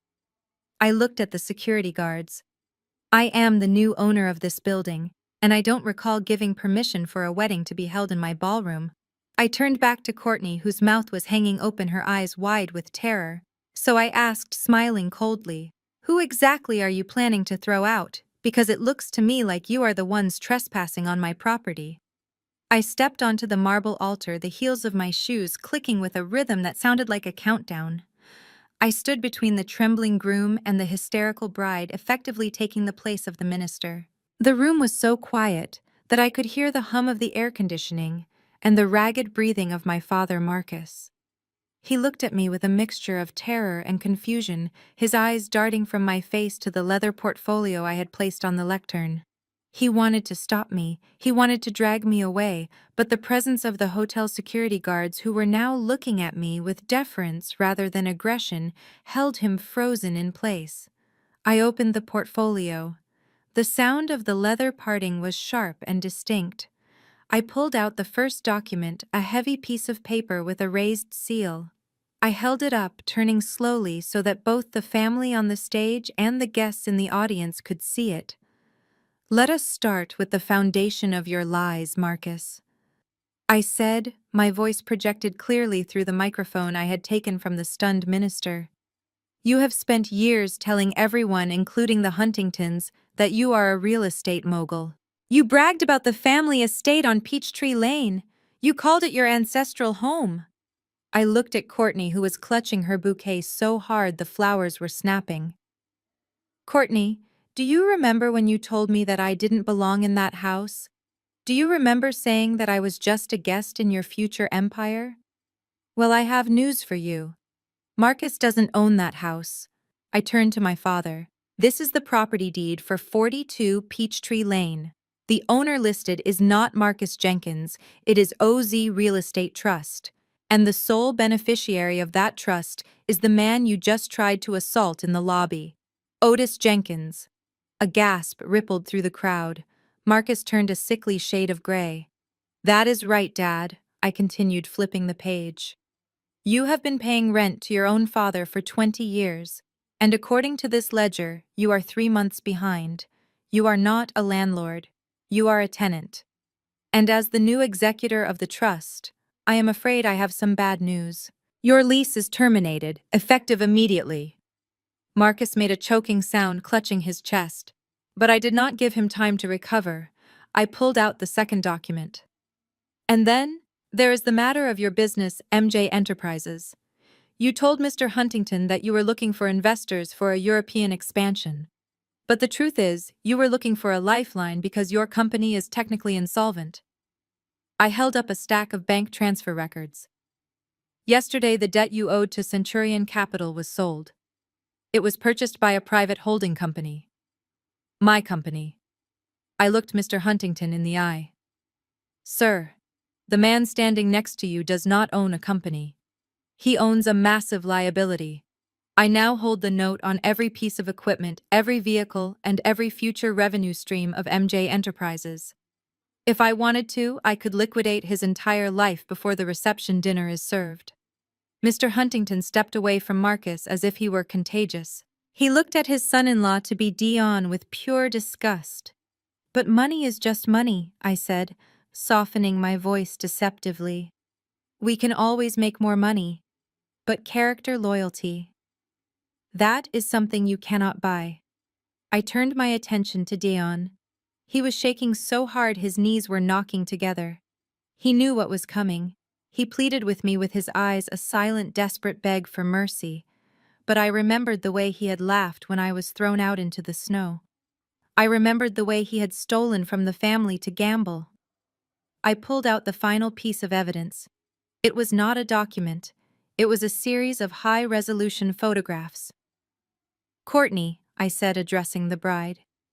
You asked security to throw out the trash, but sometimes the trash is already standing at the altar with you. I handed the photos to her. Take a look. These were taken 3 nights ago. Dion told you he was at his bachelor party with the boys, but my private investigator found him somewhere else. Courtney looked at the photos. Her eyes went wide. Her mouth fell open. She dropped the photos, and they scattered on the floor like autumn leaves. Everyone in the front row could see them. They were pictures of Dion entering a hotel room. And he was not alone. He was with a woman. I watched as Courtney slowly turned her head to look at the woman standing directly to her left. Her maid of honor. Sarah. Sarah turned pale, taking a step back, her hand flying to her mouth. You... Courtney whispered, her voice trembling with betrayal. You and Sarah Dion tried to grab her hand. Courtney, baby, wait, I can explain. She meant nothing. It was a mistake. I was stressed about the debt. A mistake! Courtney screamed, swinging her bouquet and hitting Dion in the face with it. You slept with my best friend in the hotel my father paid for. The room erupted into chaos. Sarah tried to run, but tripped over her dress. Dion was trying to shield his face from the assault of roses and baby's breath. I stepped back to the microphone. Mr. Huntington, I said calmly, I think you have a decision to make. Mr. Huntington did not hesitate. He walked over to the minister, grabbed the microphone from my hand, and shoved Dion so hard the groom fell off the altar steps. The wedding is off! Mr. Huntington roared, his voice booming with the authority of a man who controlled billions. Everyone get out. Get out now. There will be no marriage. My daughter is leaving, and if I ever see a member of the Jenkins family again, I will ruin you. He grabbed Courtney by the arm, dragging her away from Dion. Courtney was wailing, kicking her dress, screaming curses at Dion, at Sarah, and at me. I stood still in the eye of the storm, watching them crumble. It was finished. The house of cards had fallen. But Marcus was not done. My father stood alone on the altar. His investors were gone. His rich in-laws were leaving. His son was on the floor. His house was gone. His company was gone. His mind could not process the magnitude of the defeat. He needed to reject it. He needed to believe that this was all a trick. Lies. Marcus screamed, his voice cracking into a high-pitched shriek. He pointed a shaking finger at me. It is all lies. She forged those papers. She is a liar. He looked frantically at the crowd, desperate for anyone to believe him. My father is not a billionaire, he screamed, his eyes bulging. He is a bricklayer. He is a nobody. He lived in a shack. He smells like poverty. How could he own this hotel? How could he own my house? It is impossible. He is a cripple. He is a useless, broken old man. Marcus laughed, a manic, terrifying sound. Look at him. Look at the old fool. He pointed to the back of the room where Otis was sitting in his wheelchair near the entrance. He can't even walk. He is nothing. I am the success story here. I am the one who built this family. Suddenly, the laughter in the room died. The murmuring stopped. All eyes turned to the back of the room. Grandpa Otis was moving. He placed his hands on the armrests of his wheelchair, the same hands that had laid bricks for 50 years, the same hands that had signed the checks that built this city. Slowly, deliberately, he pushed himself up. Marcus stopped screaming. His mouth hung open. Otis stood. He stood tall, his spine straight, his shoulders broad in his Italian suit. He adjusted his cufflinks. He took one step, then another. His gait was strong, steady, powerful. The cane he sometimes used was nowhere in sight. He walked down the center aisle. The guests parted for him like the Red Sea. He didn't look at them. He looked only at his son. The only sound was the rhythmic thud of his polished shoes on the carpet. Thud, thud, thud. The sound of judgment approaching. He reached the altar. He walked past Dayon, who was cowering on the floor. He walked past me, giving me a small, proud nod. He stopped in front of the microphone. He looked at Marcus, who was shrinking, looking smaller and smaller with every second. Otis reached out and adjusted the microphone stand. He leaned in, his voice deep and resonant, filling every corner of the silent ballroom.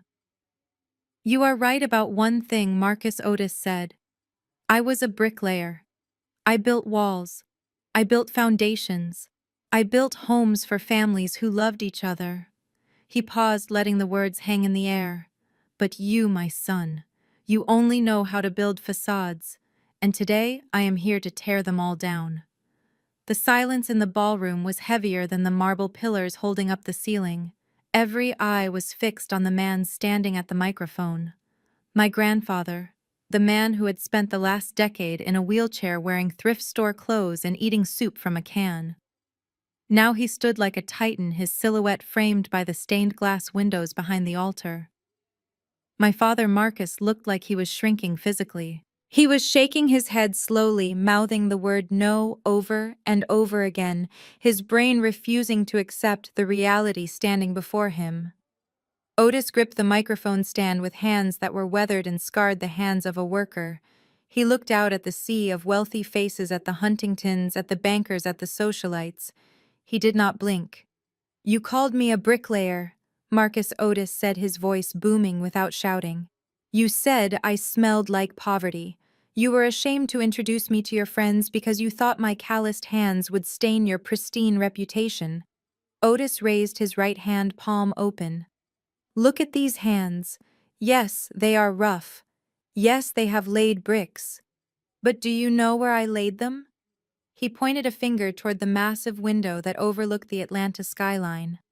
I laid the bricks for the First National Bank Tower.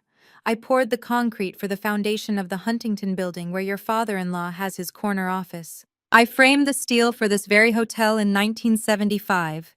He turned back to Marcus, his eyes blazing with a cold fire. They do not call me Otis the beggar in the boardroom, Marcus. They call me Otis the builder. And for 50 years I have been the silent partner in almost every major development in this city. You wanted to be part of the elite. You wanted to sit at the high table. But you never realized that the table, the chairs, and the floor you are standing on were built by the father you despised. A gasp rippled through the room. Mr. Huntington stepped forward, his face pale. Otis Jenkins. Mr. Huntington whispered, his voice trembling. The Otis Jenkins, the founder of OZ Holdings. I thought you were a myth. I thought you were dead. I am very much alive, Charles Otis said, glancing at him. And I am sorry my granddaughter had to buy your debt just to get your attention. He turned his focus back to Marcus. My father was clutching his chest, tears of panic streaming down his face. Dad, Marcus choked out. Dad, please, I didn't know. Why didn't you tell me? If you had known I was worth $4 billion, you would have treated me like a king. Otis interrupted, his voice cutting like a knife. That is exactly why I didn't tell you. Otis stepped closer to his son, his voice dropping to a whisper that was somehow louder than a scream. I gave you a test, Marcus. It was a simple test. For 10 years I pretended to be weak. I pretended to be poor. I wanted to see if my son loved me, or if he only loved what I could give him. I wanted to see if you had a heart, or just a calculator where your soul should be. He gestured to me standing in the front row. Your daughter Zara. She thought I had nothing. She thought I was a burden. And yet, she came every week. She washed my clothes. She bought me medicine with her own grocery money. She pushed my wheelchair through the snow while you sat inside drinking vintage wine. She loved the bricklayer. You only wanted the billionaire. Otis took a deep breath, standing tall. You chose money, Marcus. You chose status over blood. You chose appearances over humanity. You threw your own father and daughter out into a blizzard because we didn't match your decor. He reached into his jacket pocket and pulled out a fountain pen. He pulled the portfolio I had left on the lectern toward him. So today, I am granting your wish. You want to be defined by money. Fine. Let us talk about money. He opened the ledger. I gave you a company. I gave you a house. I gave you a car. I did it quietly through shell companies hoping you would succeed. But you squandered it. You let your son gamble it away. You leveraged my generosity to feed your vanity. Otis signed the document on the lectern with a flourish. As the chairman of OZ Holdings, I am exercising the insolvency clause on all your loans. I am seizing the assets. The house on Peachtree Lane is no longer yours. The cars are no longer yours. MJ. Enterprises is dissolved as of this moment. No, Marcus screamed, falling to his knees. You can't do this. I will be on the street. I will have nothing. You will have exactly what you started with, Otis said coldly. You have your health. You have your arrogance. And you have the lesson I should have taught you 30 years ago. Otis looked at the document one last time. And regarding my personal estate, the inheritance you have been waiting for, the billions you thought were your birthright. Marcus looked up, a glimmer of hope in his desperate eyes. Dad, please. I am your only son. Otis closed the portfolio. I am making a change to my will today. My entire estate, all $4.2 billion, and the controlling interest in my real estate empire is being placed into an irrevocable trust. He pointed at me. The sole trustee and beneficiary is my granddaughter Zara. But there is a condition. The money is not for yachts or mansions. It is to fund the Zara Jenkins Foundation. The crowd murmured. Foundation. Otis looked down at Marcus. It will be a non-profit organization dedicated to providing housing for the elderly who have been abandoned by their families. It will build shelters. It will build homes. And the first shelter we build will be on the plot of land where your mansion currently stands. Marcus collapsed onto the floor, sobbing uncontrollably. He was broken. He was destitute. The realization hit him that he had held the keys to the kingdom in his hand for years, and he had thrown them away because they looked like old brass. Otis stepped back from the microphone. He looked at me. Come, Zara, he said, his voice softening. We have a lot of work to do, and I believe we have overstayed our welcome at this party. He turned his back on his weeping son and walked toward the exit. I picked up my clutch and followed him. I did not look back at the altar. I did not look back at the man who was now sobbing into the carpet. I walked out of the ballroom past the stunned guests, past the ruined wedding cake, and into the lobby where the world was waiting for the new heir of OZ Holdings. The ballroom emptied with the speed of a sinking ship. The guests who had been whispering and drinking champagne just moments ago now scrambled for the exits, desperate to distance themselves from the scandal. I watched as Mr. Huntington ushered his weeping daughter toward the side door. Courtney looked back once her mascara running down her face in black streaks, but she didn't look at Dayon. She looked at the diamonds around my neck with a mixture of hatred and longing, realizing that the sister she had mocked was now the woman who owned the ground she walked on. Dayon tried to follow them. He scrambled up from the floor, his tuxedo torn and stained. "Mr. Huntington, wait!" Dayon shouted, stumbling over a fallen chair. "We can fix this. I can explain. It is just a misunderstanding." "Security," I said softly into the microphone. Two large guards intercepted Dayon before he could reach the double doors. They didn't ask him to leave. They grabbed him by the back of his jacket and the seat of his pants. Dayon kicked and screamed, flailing his limbs like a child having a tantrum, but they dragged him backward across the polished floor. His fingernails scrabbled against the marble, leaving no mark, a perfect metaphor for his impact on the world. The doors slammed shut behind him, cutting off his wails, and suddenly the room was very quiet. It was just me, Grandpa Otis, and my father. Marcus was still on his knees at the foot of the altar. The adrenaline that had fueled his denial had drained away, leaving only a hollow, trembling shell of a man. He looked around the empty ballroom at the uneaten food, the wilting flowers, and the wreckage of his ambitions. Then he looked up at Otis. "Dad," Marcus whispered, his voice cracking. "You can't do this. You can't leave me with nothing. I am your son." Otis looked down at him. His face was not angry. It was tired. It was the face of a man who had spent a lifetime building a legacy, only to watch his own blood try to burn it down. "I am not leaving you with nothing," Marcus Otis said, his voice echoing in the silence. "I am leaving you with the consequences of your own choices. You built this reality. I am just letting you live in it." Marcus crawled forward on his knees. He reached out and grabbed the hem of Otis's expensive trousers. He buried his face in the fabric, sobbing. "Please, Dad. I am sorry. I was wrong. I was stressed. I was trying to impress them for the family. I did it for us. Give me one more chance, just one more. I will change. I will be the son you wanted. I will work for you. I will sweep the floors. Just don't cut me off, please." Otis stood still. He didn't kick Marcus away, but he didn't reach down to comfort him either. He just watched the display of pathetic desperation with a detached sadness. "It is too late for apologies," Marcus Otis said. "You had 10 years of chances. Every time I came to your house in that old wheelchair, that was a chance. Every time I asked to sit at your table, that was a chance. You rejected them all." Otis pulled his leg away from Marcus's grip. He turned his head and looked at me. "Zara," he said gently. I stepped down from the altar. "You are the head of the foundation now," Otis continued. "You are the trustee of the estate. The assets, the house, the future of this family, it is all in your hands." He gestured to the man weeping on the floor.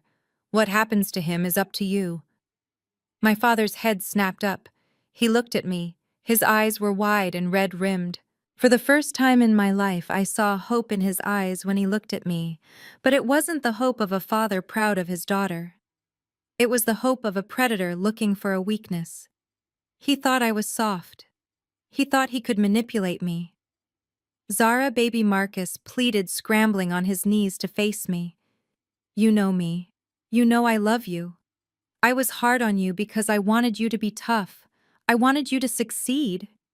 He reached out his hands, the same hands that had locked the door on me in the blizzard. "Tell him, Zara. Tell him we are family. We can work this out. You can live in the house. You can have the master suite. We can run the company together. Just tell him to stop this." I looked at him. I looked at the sweat dripping down his face. I remembered the way he had laughed when Courtney threw soup on Grandpa. I remembered the text message telling me to stay away. I remembered the cold wind on my face last night. I walked over to the side of the stage where my clutch was sitting. Next to it was a bundle of fabric. It was the old tattered wool coat that Grandpa Otis had worn yesterday, the one with the patch on the elbow, the one that smelled of mothballs and tomato soup. I picked it up. The wool was rough against my fingers. I walked back to Marcus. He was smiling nervously, thinking I was going to help him up, thinking I was going to offer him a check or a key. "You are right, Dad," I said, my voice steady and calm. "It is cold outside." Marcus nodded eagerly. "Yes, yes, it is. It is freezing. And yesterday when you threw us out, you didn't care if we froze?" I continued. "You told us to get out and die."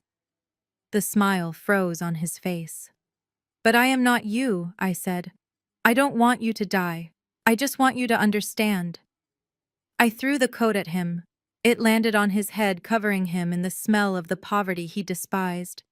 He pulled it off, looking at the rags in his hands with confusion. "Keep it," I said, cold. "It is a good coat. It kept Grandpa warm for 10 years while you ignored him. Now it can keep you warm." Marcus stared at the coat, then at me. "Zara, what are you doing?" I signaled to the security guards. "Escort Mr. Jenkins and his son off the premises," I commanded, "and make sure they don't take anything that belongs to the hotel." "No!" Marcus screamed as the guards grabbed him. "Zara, you can't do this. I am your father." I turned my back on him. I walked over to Grandpa Otis and took the handles of his wheelchair even though he didn't need it anymore. It was a habit of love. "Goodbye, Marcus," I said, not looking back. "Try not to scratch the paint on the doors on your way out." The guards dragged him away, his screams fading as they hauled him through the lobby. 10 minutes later, I stood by the massive glass window of the ballroom, looking down at the street entrance. It was snowing again.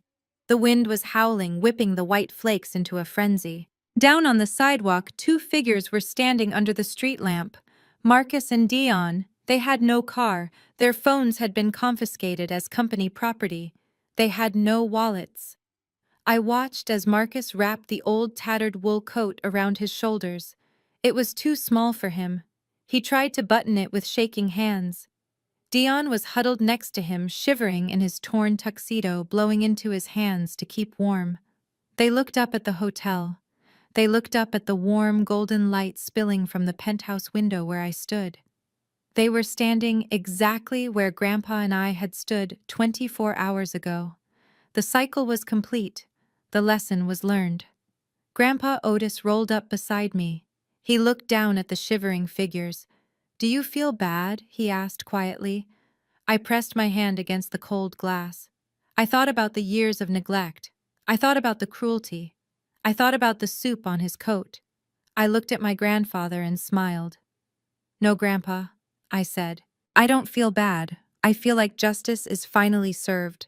And besides, I gave him a coat. That is more than he ever gave us." 30 days is a long time in the world of business, but it is an eternity when your entire life has been turned upside down. 1 month after the wedding that never happened, I walked into the main boardroom of OZ Holdings. This time, I did not have to sneak past security. I did not have to pretend to be an investor named ZJ. I walked in as Zara Jenkins, the CEO. The room was filled with men and women in gray suits, people who managed millions of dollars before breakfast. But when I entered, they stopped talking. They stood up. At the head of the table sat Grandpa Otis. He was not wearing a suit today. He was wearing a comfortable cardigan, looking every bit the retired grandfather he deserved to be. When he saw me, he smiled. It was a smile of pure, unadulterated pride. He tapped the empty leather chair next to him, the seat reserved for the chairman. He was passing the torch.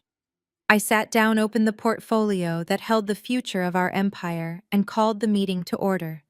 For the first time in history, the board of OZ Holdings was led by a black woman, and the silence in the room was not one of doubt, but of respect. While I was reviewing the quarterly projections for our new affordable housing initiative, a very different scene was playing out across town. In the humid, noisy kitchen of a mid-range hotel near the airport, a man was struggling with a heavy pot of grease. My father Marcus was no longer wearing a tuxedo. He was wearing a stained white apron and a hairnet. The man who had once screamed at waiters for bringing him the wrong vintage of wine was now scraping leftovers off plates. It was part of the plea deal I had arranged. To avoid prison time for the fraud and embezzlement within his company, Marcus had agreed to work off his debt. Every dollar he earned went directly to the Zara Jenkins Foundation. He looked older now. The arrogance had been scrubbed away by the harsh reality of minimum wage labor. His hands, once manicured, were chapped and red from the hot water and soap. Next to him, mopping the floor with a sullen expression, was Dayon. The golden child had lost his luster. There were no more Porsches, no more Rolexes, no more bailouts. Dion was learning the value of a dollar the hard way. I heard through the grapevine that he tried to gamble during his lunch break, but without a smartphone and with his wages garnished, he had nothing to bet with but his own misery.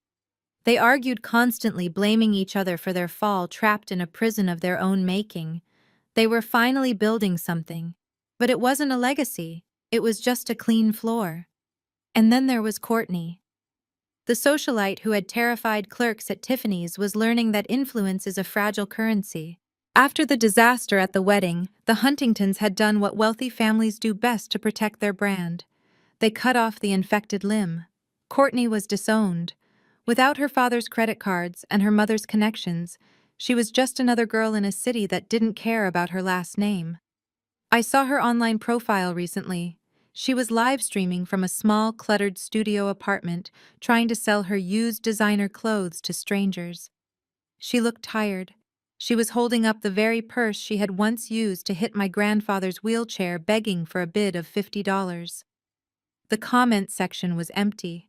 Her audience had moved on just as her fiancé had. But I did not dwell on them.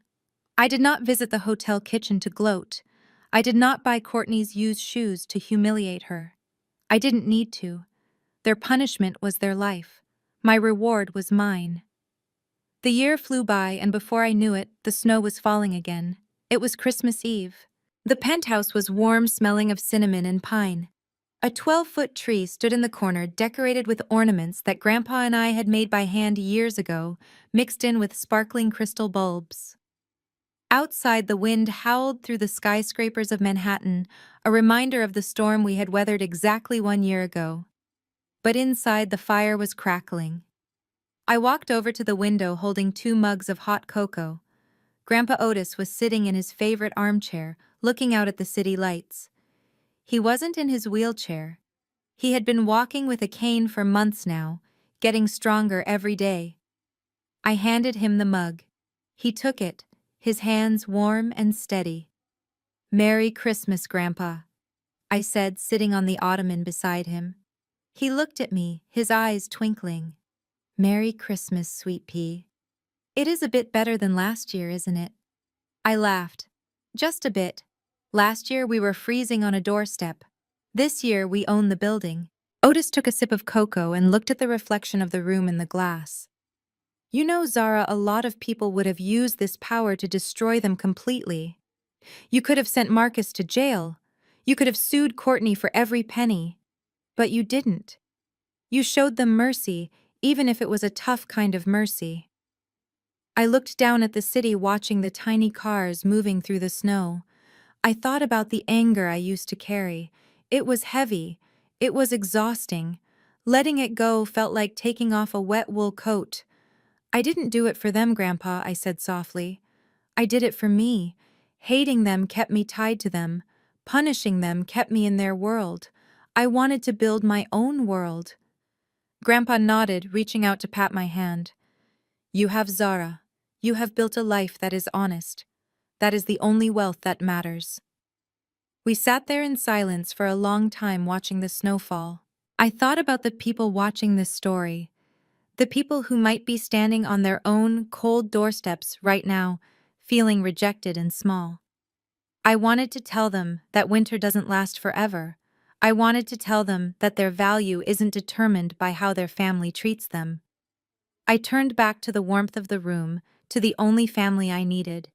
The sweetest revenge is not hurting them, I thought, smiling as I clinked my mug against my grandfather's. It is not making them suffer. The sweetest revenge is letting them watch you shine from a place they can never reach. It is being so happy, so whole, and so successful that their absence is no longer a wound, but a relief. Grandpa Otis stood up, leaning on his cane. Come on, Zara. Winston made dinner, and I believe there is a gift under the tree with your name on it. I stood up and took his arm. We walked toward the dining room together, leaving the cold night behind us forever. Thank you for listening to my story. If you have ever had to fight for your place in the world, or if you found your true family in unexpected places, let me know in the comments. And remember, no matter how cold it gets, you always have the power to build your own fire. The downfall of Marcus and Dayon teaches us a powerful lesson. True wealth is never defined by the car you drive or the mansion you rent, but by the integrity you keep when you think no one is watching. They chase the illusion of status, sacrificing their own blood for validation, only to discover that the people they discarded held the keys to their kingdom. In the end, dignity will always outlast arrogance. Never let anyone make you feel small because of your circumstances. Your character is a currency that never depreciates, and eventually the world will pay you exactly what you are worth. If you believe that justice always finds a way, hit that like button, subscribe for more stories of sweet revenge, and share this video with someone who needs to see the underdog win.